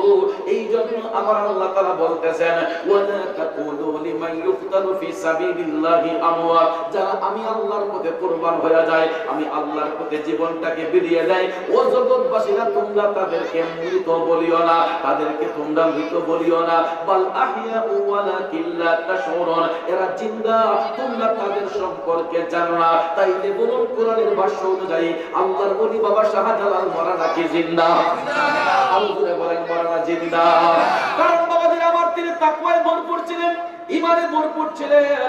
এই জন্য সূরা ইউনূসের 63 নম্বর আয়াতে পাকে আল্লাহ বলেন আমার বন্ধু সবাই হবে না, আমার বন্ধু হবে তারা আল্লাযীনা আমানু ওয়া কানু ইয়াত্তাকুন,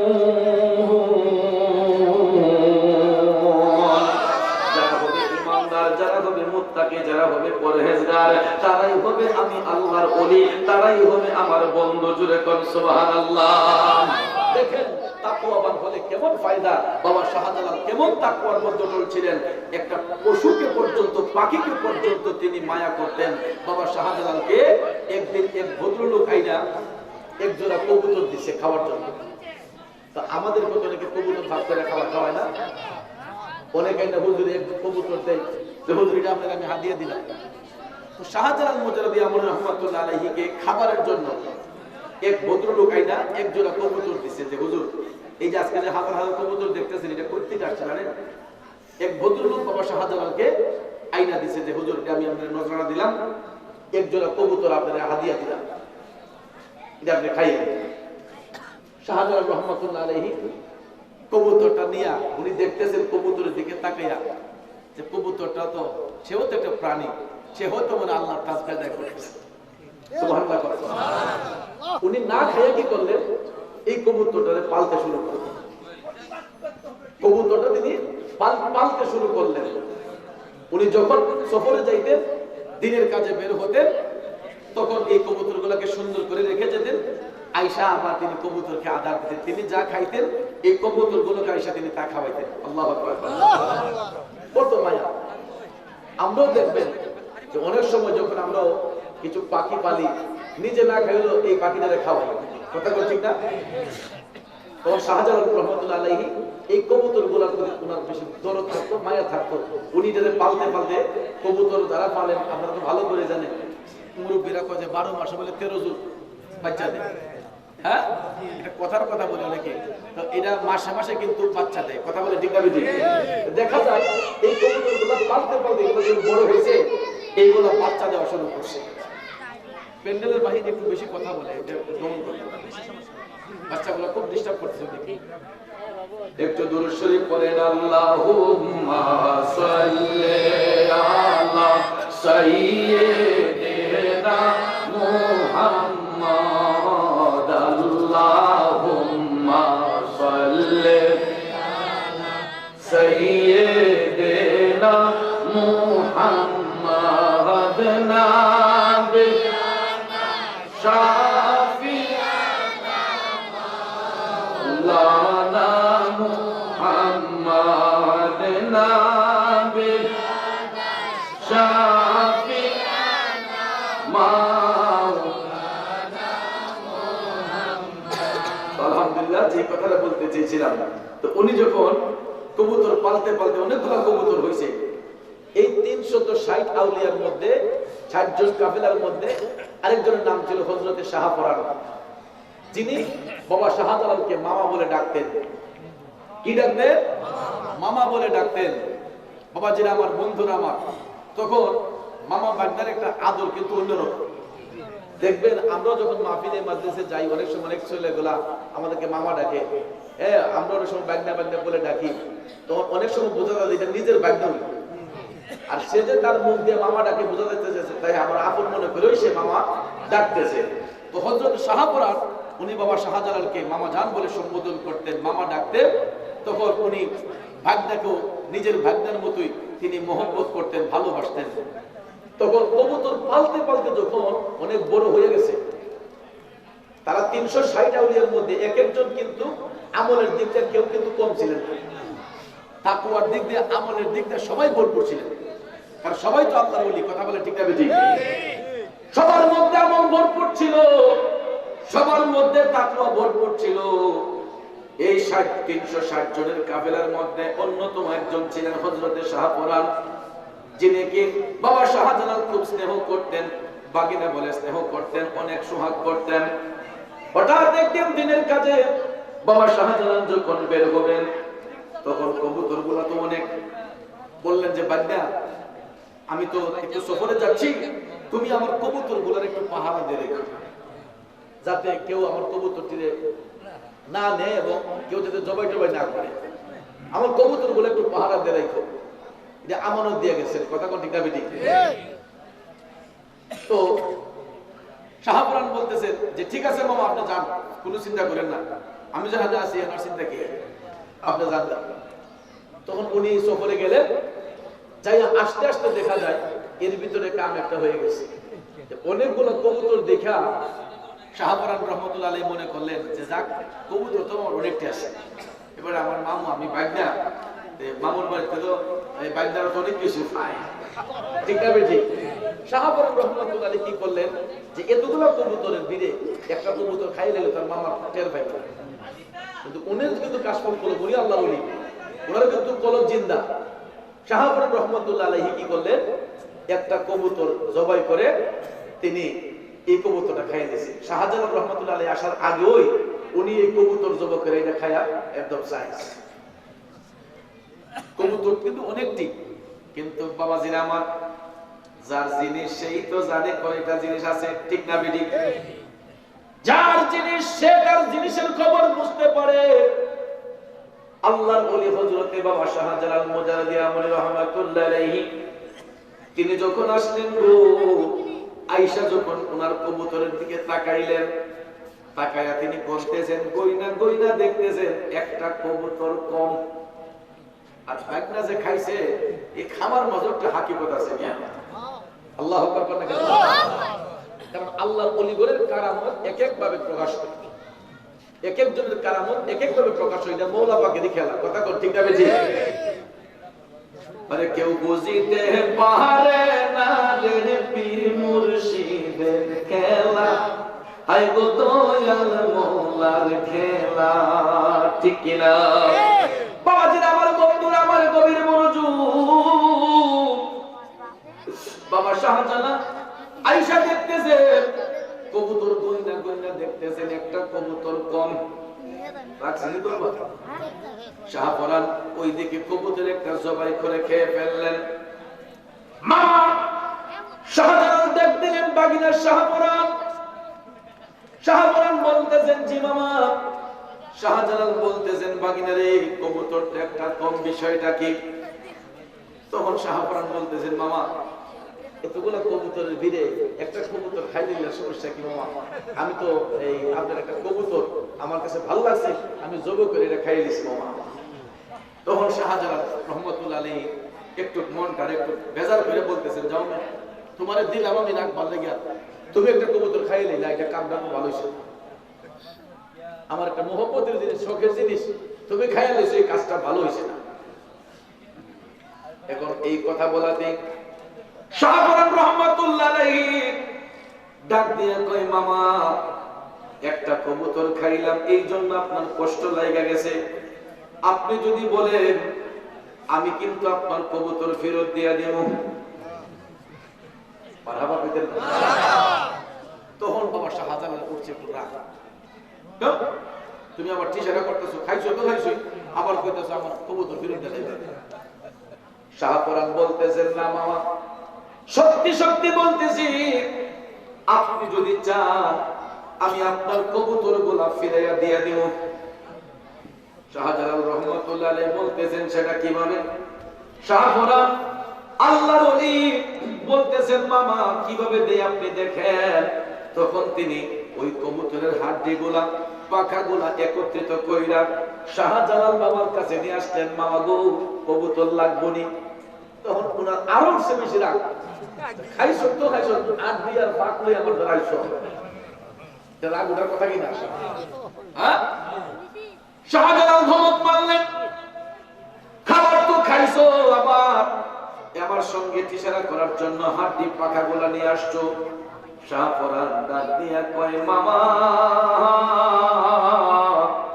তিশারা করতে আসি নাই, সত্যি সত্যি আমি আপনার কবুতর দিয়ে দিতে চাই, নেন আমি কবুতর খাইছি একটা, আপনার লাগবো কয়টা? কবুতর খাইছি একটা, লাগবো কয়টা? বইলা ওই পাখাগুলাকে হাড্ডিগুলাকে যখন তিনি ছুঁড়ে মারলেন উপরের দিকে, এক একটা পাখা থেকে এক একটা কবুতর হয়ে যায়, এক একটা হাড্ডি থেকে এক একটা কবুতর হয়ে যায়। চিৎকার মেরে বলুন না সুবহানাল্লাহ, আর জোরে জোরে করুন না সুবহানাল্লাহ। বাবাজিরা আমার, বন্ধুরা আমার, এখন দেখেন আল্লাহর ওলিদের কেমন পাওয়ার আল্লাহ তাআলা দান করেছে। বাবাজিরা আমার, বন্ধুরা আমার, একটা কবুতরের হাড্ডি পাখা তিনি যখন উপরের দিকে চলে মারলেন, এক একটা হাড্ডি থেকে এক একটা পাখা থেকে এক একটা কবুতর হয়ে যায়। শাহপরান বলতেছেন মামা এখন লাগবো কয়টা?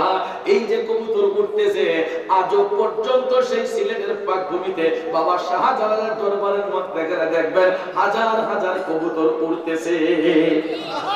কথা কোন ঠিক না ঠিক? হাজার হাজার কবুতর উঠতেছে, কিন্তু ওই কবুতরগুলো আজও পর্যন্ত কোন মানুষের উপরে ময়লা দেয় নাই। আমি দেখি নাই এই পর্যন্ত এরকম কমপ্লেইন কেউ করেছে যে কবুতরের ময়লাটা আমার উপরে পড়ছে। যদি কমপ্লেইন দেয় আমি বুঝবো যে ওই ব্যক্তিটার উপরে দিবে যে আল্লাহর ওলির সাথে বেয়াদবি করে সেখানে গেছে। কথা বল ঠিক কিনা? যে বেয়াদবি করে আল্লাহর ওলির দরবারে গেছে তার উপরের মধ্যে ময়লা দিতে পারে যদি কেউ স্বীকার করে। আর যারা প্রেম নিয়ে যাবে, আমি খোদার কসম খেয়ে বলবো ওই ব্যক্তির উপরে কখনো কবুতর ময়লা দেয় নাই এবং দিবেও না। আপনারা যারা গেছেন, আমার মনে হয় সবাই কম বেশি গেছেন, যারা গেছেন বলেন তো এই কবুতরগুলা কি কাউকে ময়লা দিছে পর্যন্ত? বাজার আমার, বন্ধুরা আমার, কখনো দিবেও না, কারণ ওই কবুতরগুলা আল্লাহর ওলির প্রেমে বিমূঢ় ছিল। বাবা শাহজালাল খুব যত্ন করে পালতেন। শাহপরান যখন এই কারামত দেখাইলেন, শাহজালাল বললেন তাইলে তো ভাগিনাকে আর আমার কাছে রাখা যাবে না। তখন বললেন ওরে শাহপরান, আর তুমি আমার কাছে না, যাও তুমি সফর করে ওই জায়গার মধ্যে চলে যাও, যেই জায়গাটার এখন নাম হয়ে গেছে শাহপরান। ঠিক না বেঠিক?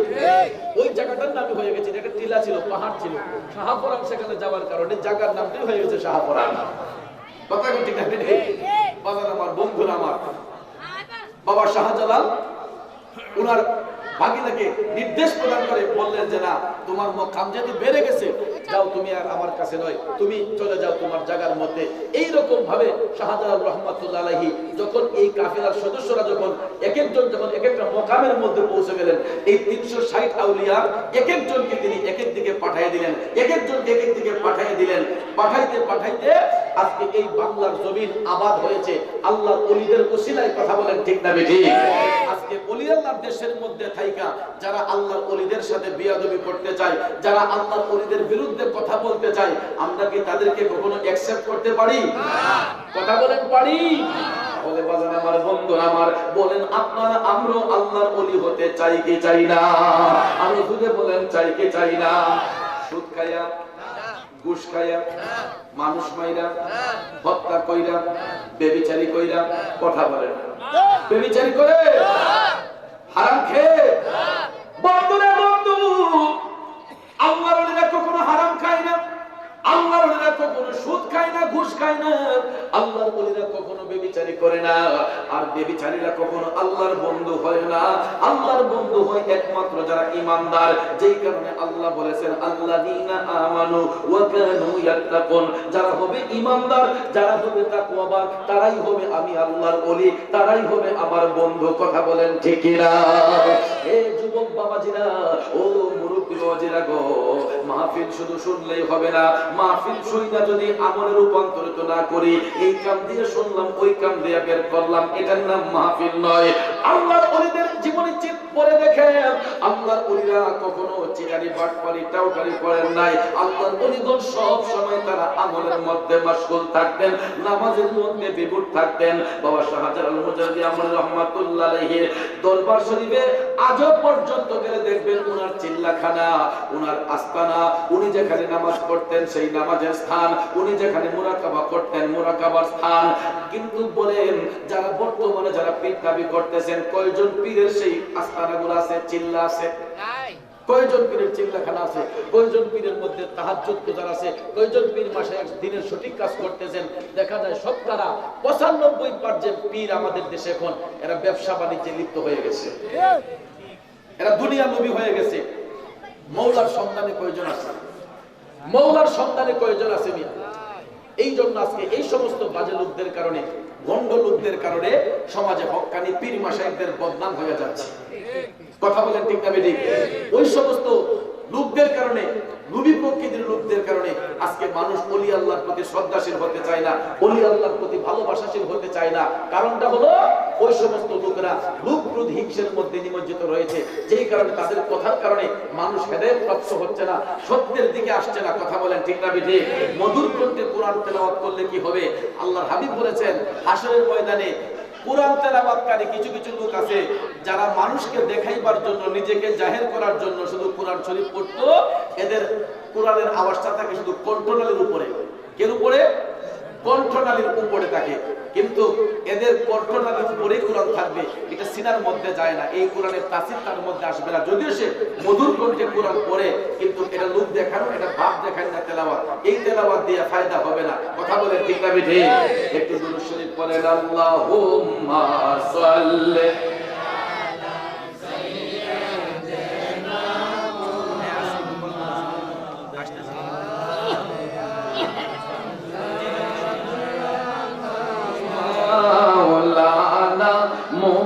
মুহাম্মদ, আল্লাহুম্মা সাল্লি আলা সাইয়্যিদিনা মুহাম্মদ নাবি শাফিয়ানা মাওলানা। কষ্ট দিতে আপনাদের? শ্রোতার আকর্ষণে বক্তার বক্তব্য, শ্রোতা যদি মজবুত হয় বক্তার বক্তব্য বেশি সুন্দর হয়। ঠিক না ঠিক? আসলে কম মানুষের বেড়ে ওয়াজ করে মজা পাওয়া যায় না। আর আমাদের মতো বক্তা যারা, আপনারা ভালো করে জানেন, আপনাদের এলাকায় আসলে প্যান্ডেল করতে লোক থাকে। আজকে যে কেন কম সেটা বুঝতে পারলাম না। আশেপাশে নাকি মাহফিল আছে শুনলাম, যেই কারণে হয়তো আজকে উপস্থিতি কম। যাক আলহামদুলিল্লাহ, উপস্থিতি কম হলেও এখানে যারা আসছে সবাই কামলিওয়ালা নবীর গোলাম। ঠিক না ঠিক? আমরা সবাই ওলি আল্লাহর প্রেমিক, নবীজির প্রেমিক। কথা বলেন ঠিক কিনা? আল্লাহ তাআলা যেন আমাদের সকলের আশাকে কবুল করেন, সবাই বলি আমিন। আর একটু দুরূদ শরীফ, আল্লাহুম্মা সাল্লি আলা সাইয়্যিদিনা মুহাম্মদ নাবিয়ানা মাওলানা আদনা বিয়ানা মাওলানা মুহাম্মদ, আল্লাহুম্মা সাল্লি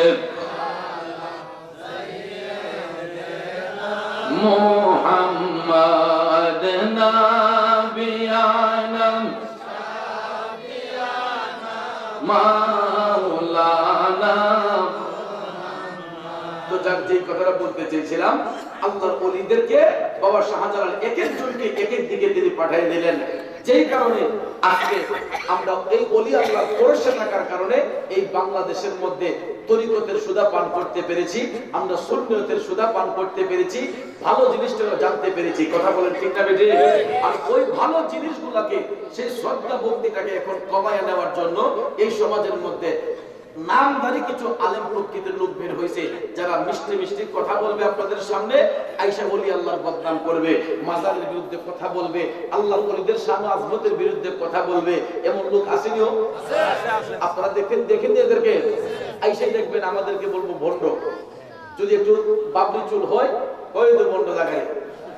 আচ্ছা বলেন তো, চুল দিয়ে কি ভণ্ড হয়ে যায়? লেবাস দিয়ে কি কোনো মানুষ যাচাই হয়? মানুষ যাচাই হবে তার আমল দিয়া, তার নৈতিকতা দিয়া, তার আচরণ দিয়া, তার ব্যবহার দিয়া। কথা বলেন ঠিক না বেঠিক? এই জন্য দেখবেন গাড়ির মধ্যে, বাসের মধ্যে আগে লেখা থাকতো যে ব্যবহারে বংশের পরিচয়। লেখা থাকতো কিনা? এখন আসেনি। যাকে এখন তো লোকাল গাড়িতে আমি উঠিও না, কত 15-20 বছর লোকাল গাড়িতে কি জিনিস দেখছি না, চিনছি না। বা কোনো গাড়িতে এই প্রাইভেট ট্রান্সপোর্ট থাকার কারণে অনেক গাড়িতে নজর পড়ে না। আমরা নাইলে দেখতাম আগে সিএনজিতে, অটো রিক্সাতে, টমটম, আমাদের এই বাসের মধ্যে, তারপরে আপনার টেম্পুর মধ্যে লেখা থাকতো ব্যবহারে বংশের পরিচয়, লেখা থাকতো কিনা? তো আসলে বাজার বন্ধুরা আমার, কোন ভদ্র পরিবারের লোক, কোন ভালো লোক কখনো মানুষের কুৎসা করে না, কখনো কাউকে নিয়ে গীবত করে না, আল্লাহর ওলিদেরকে নিয়ে ঠাট্টা মশকরা করে না। কারণ আল্লাহর ওলি তো আমার আপনার মতো লোকের হয় না। আল্লাহর ওলি হবে যারা দিনদার, মুত্তাকি, যারা ঈমানদার, যারা তাহাজ্জুদ গুজার, যারা সব সময় নামাজে মাশগুল, যারা সব সময় ইবাদতে মাশগুল, এই সমস্ত লোকই আল্লাহর বন্ধু হয়। যেই কারণে আল্লাহ বলেন আমার বন্ধু যারা হয় এরা দুনিয়া তো জিন্দা, এরা কবরের মধ্যে জিন্দা। কথা বলেন ঠিক কি না? আজকে দেখেন বাবাজিরা আমার, মুনাফিকরা মারা যাওয়ার পরে এই পর্যন্ত কোন মুনাফিকের মাজার হয়েছে নি? মাজার হবে একমাত্র ঈমানদারদের। কারণ কেন মাজার হয়? ঈমানদারদের কবরটাকে হাদিস শরীফের ভাষায় নূরের মহল বলা হয়। ঈমানদারদের কবরকে হাদিস শরীফের ভাষায় নূরের মহল বলা হয়।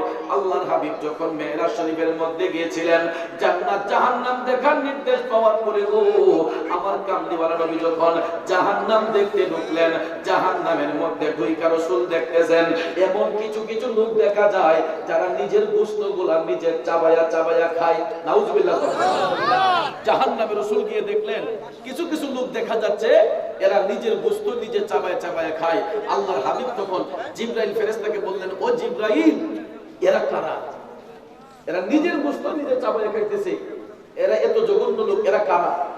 জিবরাইল বলতেছেন, নবী গো, এরা আপনার উম্মতের মধ্যে একদল লোক। এরা দুনিয়ার জমিনের মধ্যে হারাম সম্পদ গ্রহণ করত, এরা হারাম খাইতো।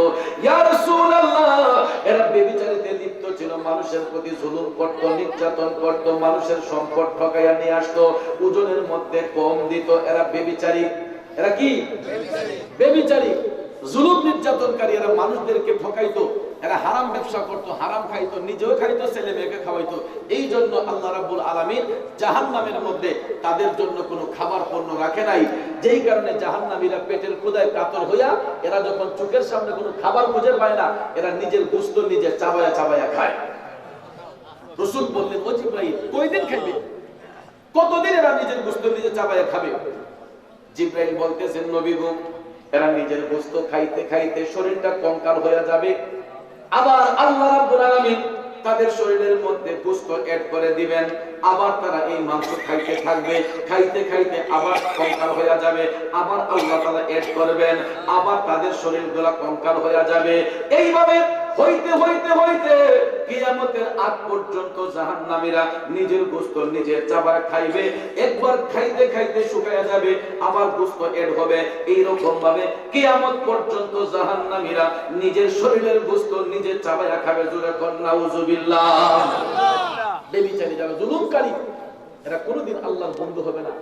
এরা কবরের মধ্যে শান্তিতে নাই, এরা অশান্তির আগুনে।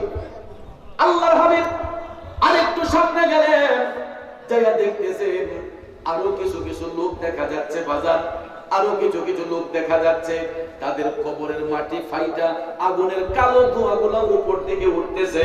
আল্লাহর হাবিব চোখের পানি ছেড়ে বলতেছেন, জিবরাইল, এই হতভাগ্য লোকগুলা কারা? কেন তাদের কবরের মাটি ফাইটা আগুনের ফুলকগুলো উপর দিকে উঠতেছে? এরা কারা? জিবরাইল বলতেছেন, নবী গো, এরা আপনার উম্মতের মধ্যেই একদল লোক। এরা দুনিয়ার জমিনের মধ্যে মানুষ খুন করত, এরা মা বাবাকে আঘাত করত, তাদের মা বাবাকে কষ্ট দিত, নির্যাতন করত, জ্বালাতন দিত। এই জন্য আল্লাহ তাআলা তাদের উপর নারাজ হইয়া কবরের মধ্যে তাদেরকে জাহান্নামের শাস্তি প্রদান করছেন। এই জন্য তাদের কবরের আগুন জ্বলার কারণে ওই আগুনগুলা মাটি ফাইটা আগুনের ফুলকগুলোর উপর দিকে উঠতেছে। চিল্লায়া চিল্লায়া বলেন না নাউজুবিল্লাহ। তাইলে বলেন, এই মা বাবার অবাধ্য সন্তান দুনিয়াতে আছে না নাই? কথা বলেন, আছে না নাই? মা বাবাকে টর্চারিং করে, মা বাবাকে আঘাত করে, মা বাবার সাথে বেয়াদবি করে, মানুষ খুন করে, মানুষ হত্যা করে, এমন লোক আছে না? ওবাজান, ওরে সন্তানেরা, এখনো সময় আছে, সাবধান হয়ে যাও, মা বাবার প্রতি শ্রদ্ধাশীল হয়ে যাও, মা বাবাকে ভালোবাসতে শেখো। আজকে যে জুমার রাত, এই জুমার রাতে যাদের মা বাবা নাই, তাদের মা বাবার রূহগুলা কিন্তু সন্তানদের দিকে তাকায় আছে। ওই সন্তান জান্নাতের বাগানে যদি বসে থাকে, রূহগুলা তাদের উপর খুশি হয়ে যায়। যখন ওই রূহগুলা দেখবে তাদের ছেলে মেয়েগুলা বাজে কাজে লিপ্ত, জিনায় লিপ্ত, জুয়ার নেশায় লিপ্ত, খারাপ কাজে লিপ্ত, ওই রূহগুলা তখন আল্লাহর কাছে লজ্জিত হয়ে যায়। তাইলে বলেন আমরা কি আমাদের বংশের মুর্দেগারের রূহকে খুশি করতে চাই নাকি বেজার করতে চাই? যদি খুশি করতে চাই তাদের সেবায় নিয়োজিত হয়ে যেতে হবে, ভালো কাজের মধ্যে দাবিত হয়ে যেতে হবে। আল্লাহর হাবিব সাল্লাল্লাহু আলাইহি ওয়াসাল্লাম আরেকটু সামনে গিয়ে দেখতেছেন আরো কিছু কিছু লোক দেখা যাচ্ছে, তাদেরকে আল্লাহ তাআলা পায়ের সাথে ঝুলাইয়া অগ্নির কাছে দিয়ে তাদের শরীরের গোশতগুলো কেটে ফেলে দিচ্ছেন। নাউজুবিল্লাহ, কি বলবেন? নবী আমার কান্দে চোখের পানি ছেড়ে দিয়া আল্লাহর হাবিব সাল্লাল্লাহু আলাইহি ওয়াসাল্লাম বলতেছেন, জিবরাইল, এই হতভাগ্যগুলো কারা? এদের শরীরের গোশত আল্লাহ তাআলা অগ্নির কাছে দিয়ে কেটে ফেলে দিচ্ছেন, কারণটা কি? জিবরাইল আলাইহিস সালাম বললেন, নবী গো, এরাও আপনার উম্মতের মধ্যেই একদল লোক। ইয়া রাসূলুল্লাহ, এরা দুনিয়ার জমিনের মধ্যে পরের সম্পদ আত্মসাৎ করত, পরের সম্পদ আত্মসাৎ করত, অবৈধভাবে সম্পদ দখল করত। আসেন এরকম? জোর জবরদস্তি করে। গ্রামের মানুষরা তো শান্তিতে আছে, শহরে বন্দরে দেখা যায় এমন কিছু ক্যাডার আছে যারা আপনার ছিনতাইকারী, ডাকাতি, এরা ক্ষমতার জোর দেখাইয়া একজনের বৈধ সম্পদকে দখল করে নিজের অনুকূলে নিয়ে আসে। বা অনেক সময় সরকারি সম্পদ থাকলে এগুলোকে তারা জোরপূর্বক নিজের অনুকূলে নিয়ে আসে। আছে না নাই? কথা বলেন, আছে না নাই? ওই সমস্ত লোকদের এমন শাস্তি আল্লাহ জাহান্নামে দিবে। রাসূল বলেছেন তাদের পাগুলা থাকবে তখন উপর দিকে, মাথাটা থাকবে নিচ দিকে। যেই রকম ভাবে ভাইরা আমার পাখিকে ঝুলাইয়া রাখা হয় পায়ের মধ্যে বাঁধিয়া, যে এইরকম ভাবে মানুষদেরকে পায়ের সাথে ঝুলাইয়া আল্লাহ তাআলা অগ্নির কাছে দিয়ে তাদের শরীরের গোশতগুলা কেটে ফেলে দিবেন। তাদের শাস্তির কারণ হলো ওই সমস্ত ব্যক্তিরা মানুষের সম্পদ অবৈধভাবে দখল করত, এরা অবৈধ সম্পদ দখল করত, যেই কারণে আল্লাহ রাব্বুল আলামিন তাদের উপর নারাজ হইয়া জাহান্নামে তাদেরকে পায়ের সাথে ঝুলাইয়া শাস্তি প্রদান করছেন। নাউজুবিল্লাহ, কি বলবেন? তাইলে এমন লোক তো সমাজে আছে না নাই? প্রায় জায়গার মধ্যে গেলে দেখা যায় এরকম বৈধ সম্পদের মালিক একজন ছিলেন, এটাকে অবৈধভাবে আরেক লোক গিয়ে দখল করে নিজের অনুকূলে নিয়ে আসছে। আল্লাহ রাব্বুল আলামিন ওই সমস্ত লোকদেরকে সবচেয়ে বেশি ঘৃণা করেন যারা পরের সম্পদ আত্মসাৎ করে, মানুষের প্রতি জুলুম করে, নির্যাতন করে পরের সম্পদকে নিজের অনুকূলে নিয়ে আসে। এই সমস্ত লোকদেরকে আল্লাহ রাব্বুল আলামিন হাসরের ময়দানে অগ্নির কাছে দিয়ে তাদের শরীরের গোশত কেটে দিবে। নাউজুবিল্লাহ বলেন। আমার বন্ধুরা আমার, এই জুমার রাতে এই কথাগুলো বলতে এই জন্য যাতে আমরা বাস্তব জীবনে ফায়দা হাসিল করতে পারি। এবার জাহান্নামের কথা বলতে গেলে ব্যাপক সময় বলতে পারতাম, সেই দিকে আর যাই না। আসুন এবার জান্নাতে নবী কি দেখলেন? জান্নাতের মধ্যে প্রবেশ কইরা আল্লাহর হাবিব সাল্লাল্লাহু আলাইহি ওয়াসাল্লাম দেখতেছেন এমন কিছু কিছু নূরের মহল দেখা যাচ্ছে। এক একটা মহলের মধ্যে এক একটা লোক বসে আছে। নবী আমার ডাক দিয়ে বললেন, ও জিবরাইল, এত ভাগ্যবান পুরুষগুলা এরা কারা? এত সুন্দর সুন্দর ঘর দেখা যাচ্ছে, এক একটা ঘরের মধ্যে এক একটা পুরুষ বসে আছে, এরা ভাগ্যবান, এরা কারা? জিবরাইল আলাইহিস সালাম বলতেছেন, নবী গো, এরা আপনার উম্মতের মধ্যে একদল লোক, এরা ছিল মুমিন, এরা মুত্তাকি, এরা পরহেজগার। সুবহানাল্লাহ। ইয়া রাসূলুল্লাহ, আপনি যদিও নূরের মহল দেখতেছেন, এইগুলো আসলে দুনিয়ার কোনো ঘর না। এই নূরের মহলগুলা আপনার মুমিন উম্মতের এক একটা কবর। নবী গো, এগুলা কোনো মহল নয়, এগুলা আপনার মুমিন উম্মতের এক একটা কবর। আপনার উম্মতের মধ্যে যারা মুমিন, যারা মুত্তাকি, এরা দুনিয়া থেকে যারা বিদায় হয়েছে ঈমান নিয়ে যারা কবরে আসছে, এই ঈমানদারদের কবরকে আল্লাহ 3.5 হাত রাখে না, ঈমানদারদের কবরকে আল্লাহ 70 গজ প্রসারিত করে এদের একটা নূরের মহল বানায় দেয়। সুবহানাল্লাহ বলেন। তাইলে বাজার আমার বন্ধুরা আমার, মুত্তাকি ঈমানদার যারা হয় এরা দুনিয়াতেও শান্তি, কবরের মধ্যে শান্তি নেওয়া শান্তি, শান্তি নেওয়া শান্তি। এ যুবক মনোযোগ, মনোযোগ। আল্লাহর হাবিব একটু সামনে গেলেন, যারা দেখতেছেন আরো কিছু কিছু ঘর দেখা যাচ্ছে, নূরের প্রাসাদ দেখা যাচ্ছে। এক একটা প্রাসাদের মধ্যে এক একজন লোক বসা, 70 জন বেহেশতের হুরগুলমা এক একটা লোকের সেবা করতেছে। কয়জন? 70 জন বেহেশতি হুরগুলমা এক একটা লোকের সেবার মধ্যে নিয়োজিত।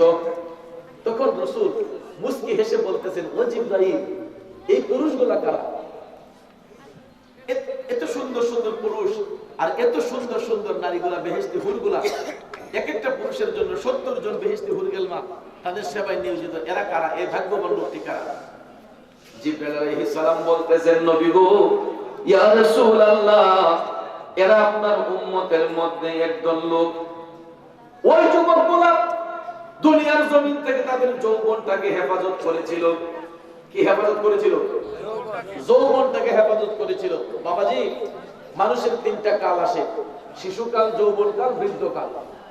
যেমন আমরা মেম্বার সাহেব ওখানে বৃদ্ধকালে বসছি, কদিন আগে জোয়ান আছেন, ঠিক না বেটি?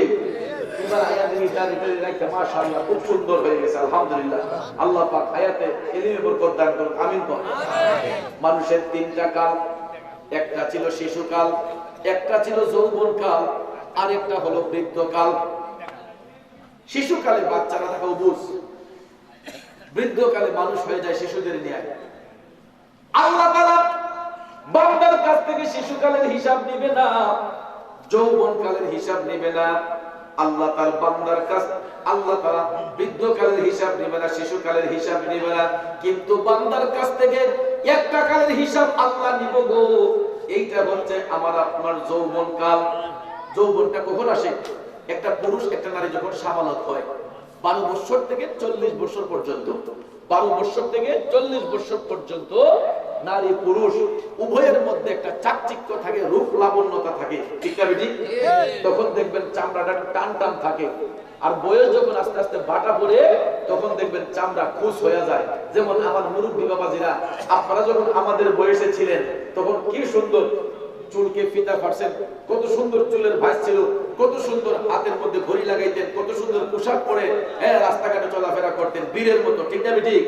কিন্তু এখন আমার বাবাজিরা আস্তে আস্তে আস্তে আস্তে ড্যামেজ হয়ে আসছেন। বয়স যখন বাটা পড়ে যাচ্ছে, তখন আমার বাবাজিদের সেই চাকচিক্য আস্তে আস্তে আস্তে আস্তে আস্তে বিলীন হয়ে যাচ্ছে। এখন তারা বার্ধক্যের উপরে এসে দেখা যায় একটা জিনিস করতে চাইলো এটার করার সামর্থ্য থাকে না বা ইচ্ছে থাকে না, কথা বল ঠিক কিনা?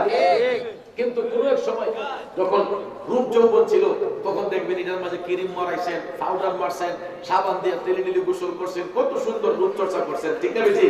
কিন্তু বাজার আমার দিন গেলে আর দিন পাবে না, দিন গেলে আর দিন পাবে না, ভাটায় যদি লয় যৌবন, থাকতে খোদা প্রেম সুদা, পান করো রে পাগল মন, থাকতে খোদা প্রেম সুদা, পান করো রে পাগল মন। কথা বলেন ঠিক কিনা? দিন গেলে আর দিন পাবে না, দিন গেলে আর দিন পাবে না, ভাটায় যদি লয় যৌবন, থাকতে খোদা প্রেম সুদা, পান করো রে পাগল মন। ও বাজার, যেই দিন চলে যায় ওই দিন আর ফিরে আসে না। ও যুবক বন্ধুরা, এখন যে যৌবনটা আমরা পার করতেছি, ওই 10 বছর 20 বছর পরে ওই যৌবন আর ফিরে পাবো না। কারণ এখন আমার মুরব্বী বাবা আফসোস করতেছেন যে আল্লাহ গো, যদি আরেকটা বার যৌবনটারে ফিরে পাইতাম, তোমার খুব মজা করে ডাকলাম, ঠিক না বেটি? কিন্তু বাজার আর কামলে কোনো কাম হইব না। যেই দিন চলে গেছে কি আর ফিরে আসবে? না। যেই দিন চলে যায় সেই দিন আর ফিরে আসে না। মাঝে মাঝে নিজের কাছে একটু কেমন লাগে যে যখন 20 বছর আগে যখন মেট্রিকে পরীক্ষা দিয়েছিলাম, সেই 99 2000-এ, তখন তো একটা ভাব ছিল শরীরের মধ্যে। যখন স্টুডেন্ট লাইফে ছিলাম, ক্লাস 8-9-এ পড়তাম, সেই 20 বছর 22 বছর আগের কথা, এগুলো এখন মনে হইলে যেমন বোঝা যাবে ওই দিনটা খালি পার করছে দিনটা, কিন্তু বছর কিন্তু 20টা 22টা চলে গেছে। প্রায় 2 যুগের কাছাকাছি হয়ে গেছে। 21 সাল এখন, সেই 99 সাল, 2 বছর গেলে 2 যুগ আগে এসএসসি পাস করছি, মেট্রিক পাস করেছি। কিন্তু বাজার আমার মনে হচ্ছে যে ওই দিন খালি পরীক্ষাটা দিচ্ছি, কিন্তু ওই দিনটা 22 বছর আগের দিন, সেই দিনটা কি আর ফিরে আসবে? আমার বাজাররা, আপনারা বলেন তো, সেই যৌবনটা কি ফিরে আসবে? যেই দিন চলে যায় সেই দিন আর ফিরে আসবে না। যুবক, সময় থাকতে সময়টাকে কাজে লাগা। এই বয়সটা হচ্ছে আল্লাহ পাবার সময় রে যুবক। এই মুহূর্তে তুমি চেষ্টা করলে বহু কাজ করতে পারো, আবার ওই মুহূর্তে তুমি চেষ্টা করলে আল্লাহর জিকিরে মাশগুল হয়ে যেতে পারো যুবক।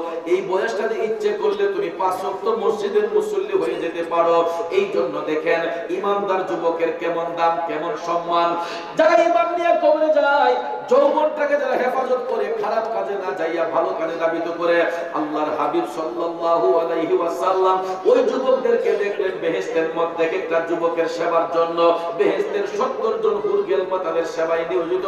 নবী কামলিওয়ালা জানতে চাইলে জিবরাইল বলতেছেন, নবী গো, এরা আপনার উম্মতের মধ্যে একদল লোক, এরা দুনিয়ার জমিন থেকে তাদের যৌবনটাকে হেফাজত করেছিল।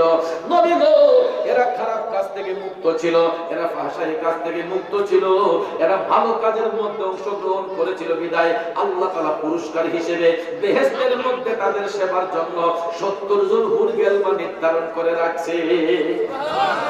এখন বাজার আপনার বয়স 80 হয়ে গেছে, আপনার বয়স 70 হয়ে গেছে, আপনার বয়স 90 হয়ে গেছে। আপনি মনে করতে পারেন যে আমি তো যৌবনটাকে ভালো কাজে ব্যয় করছি, এখন বৃদ্ধ হওয়া থেকে আল্লাহ কি আমারে ওই যৌবনটা ফিরিয়ে দিবে না? 100 বার দিবে।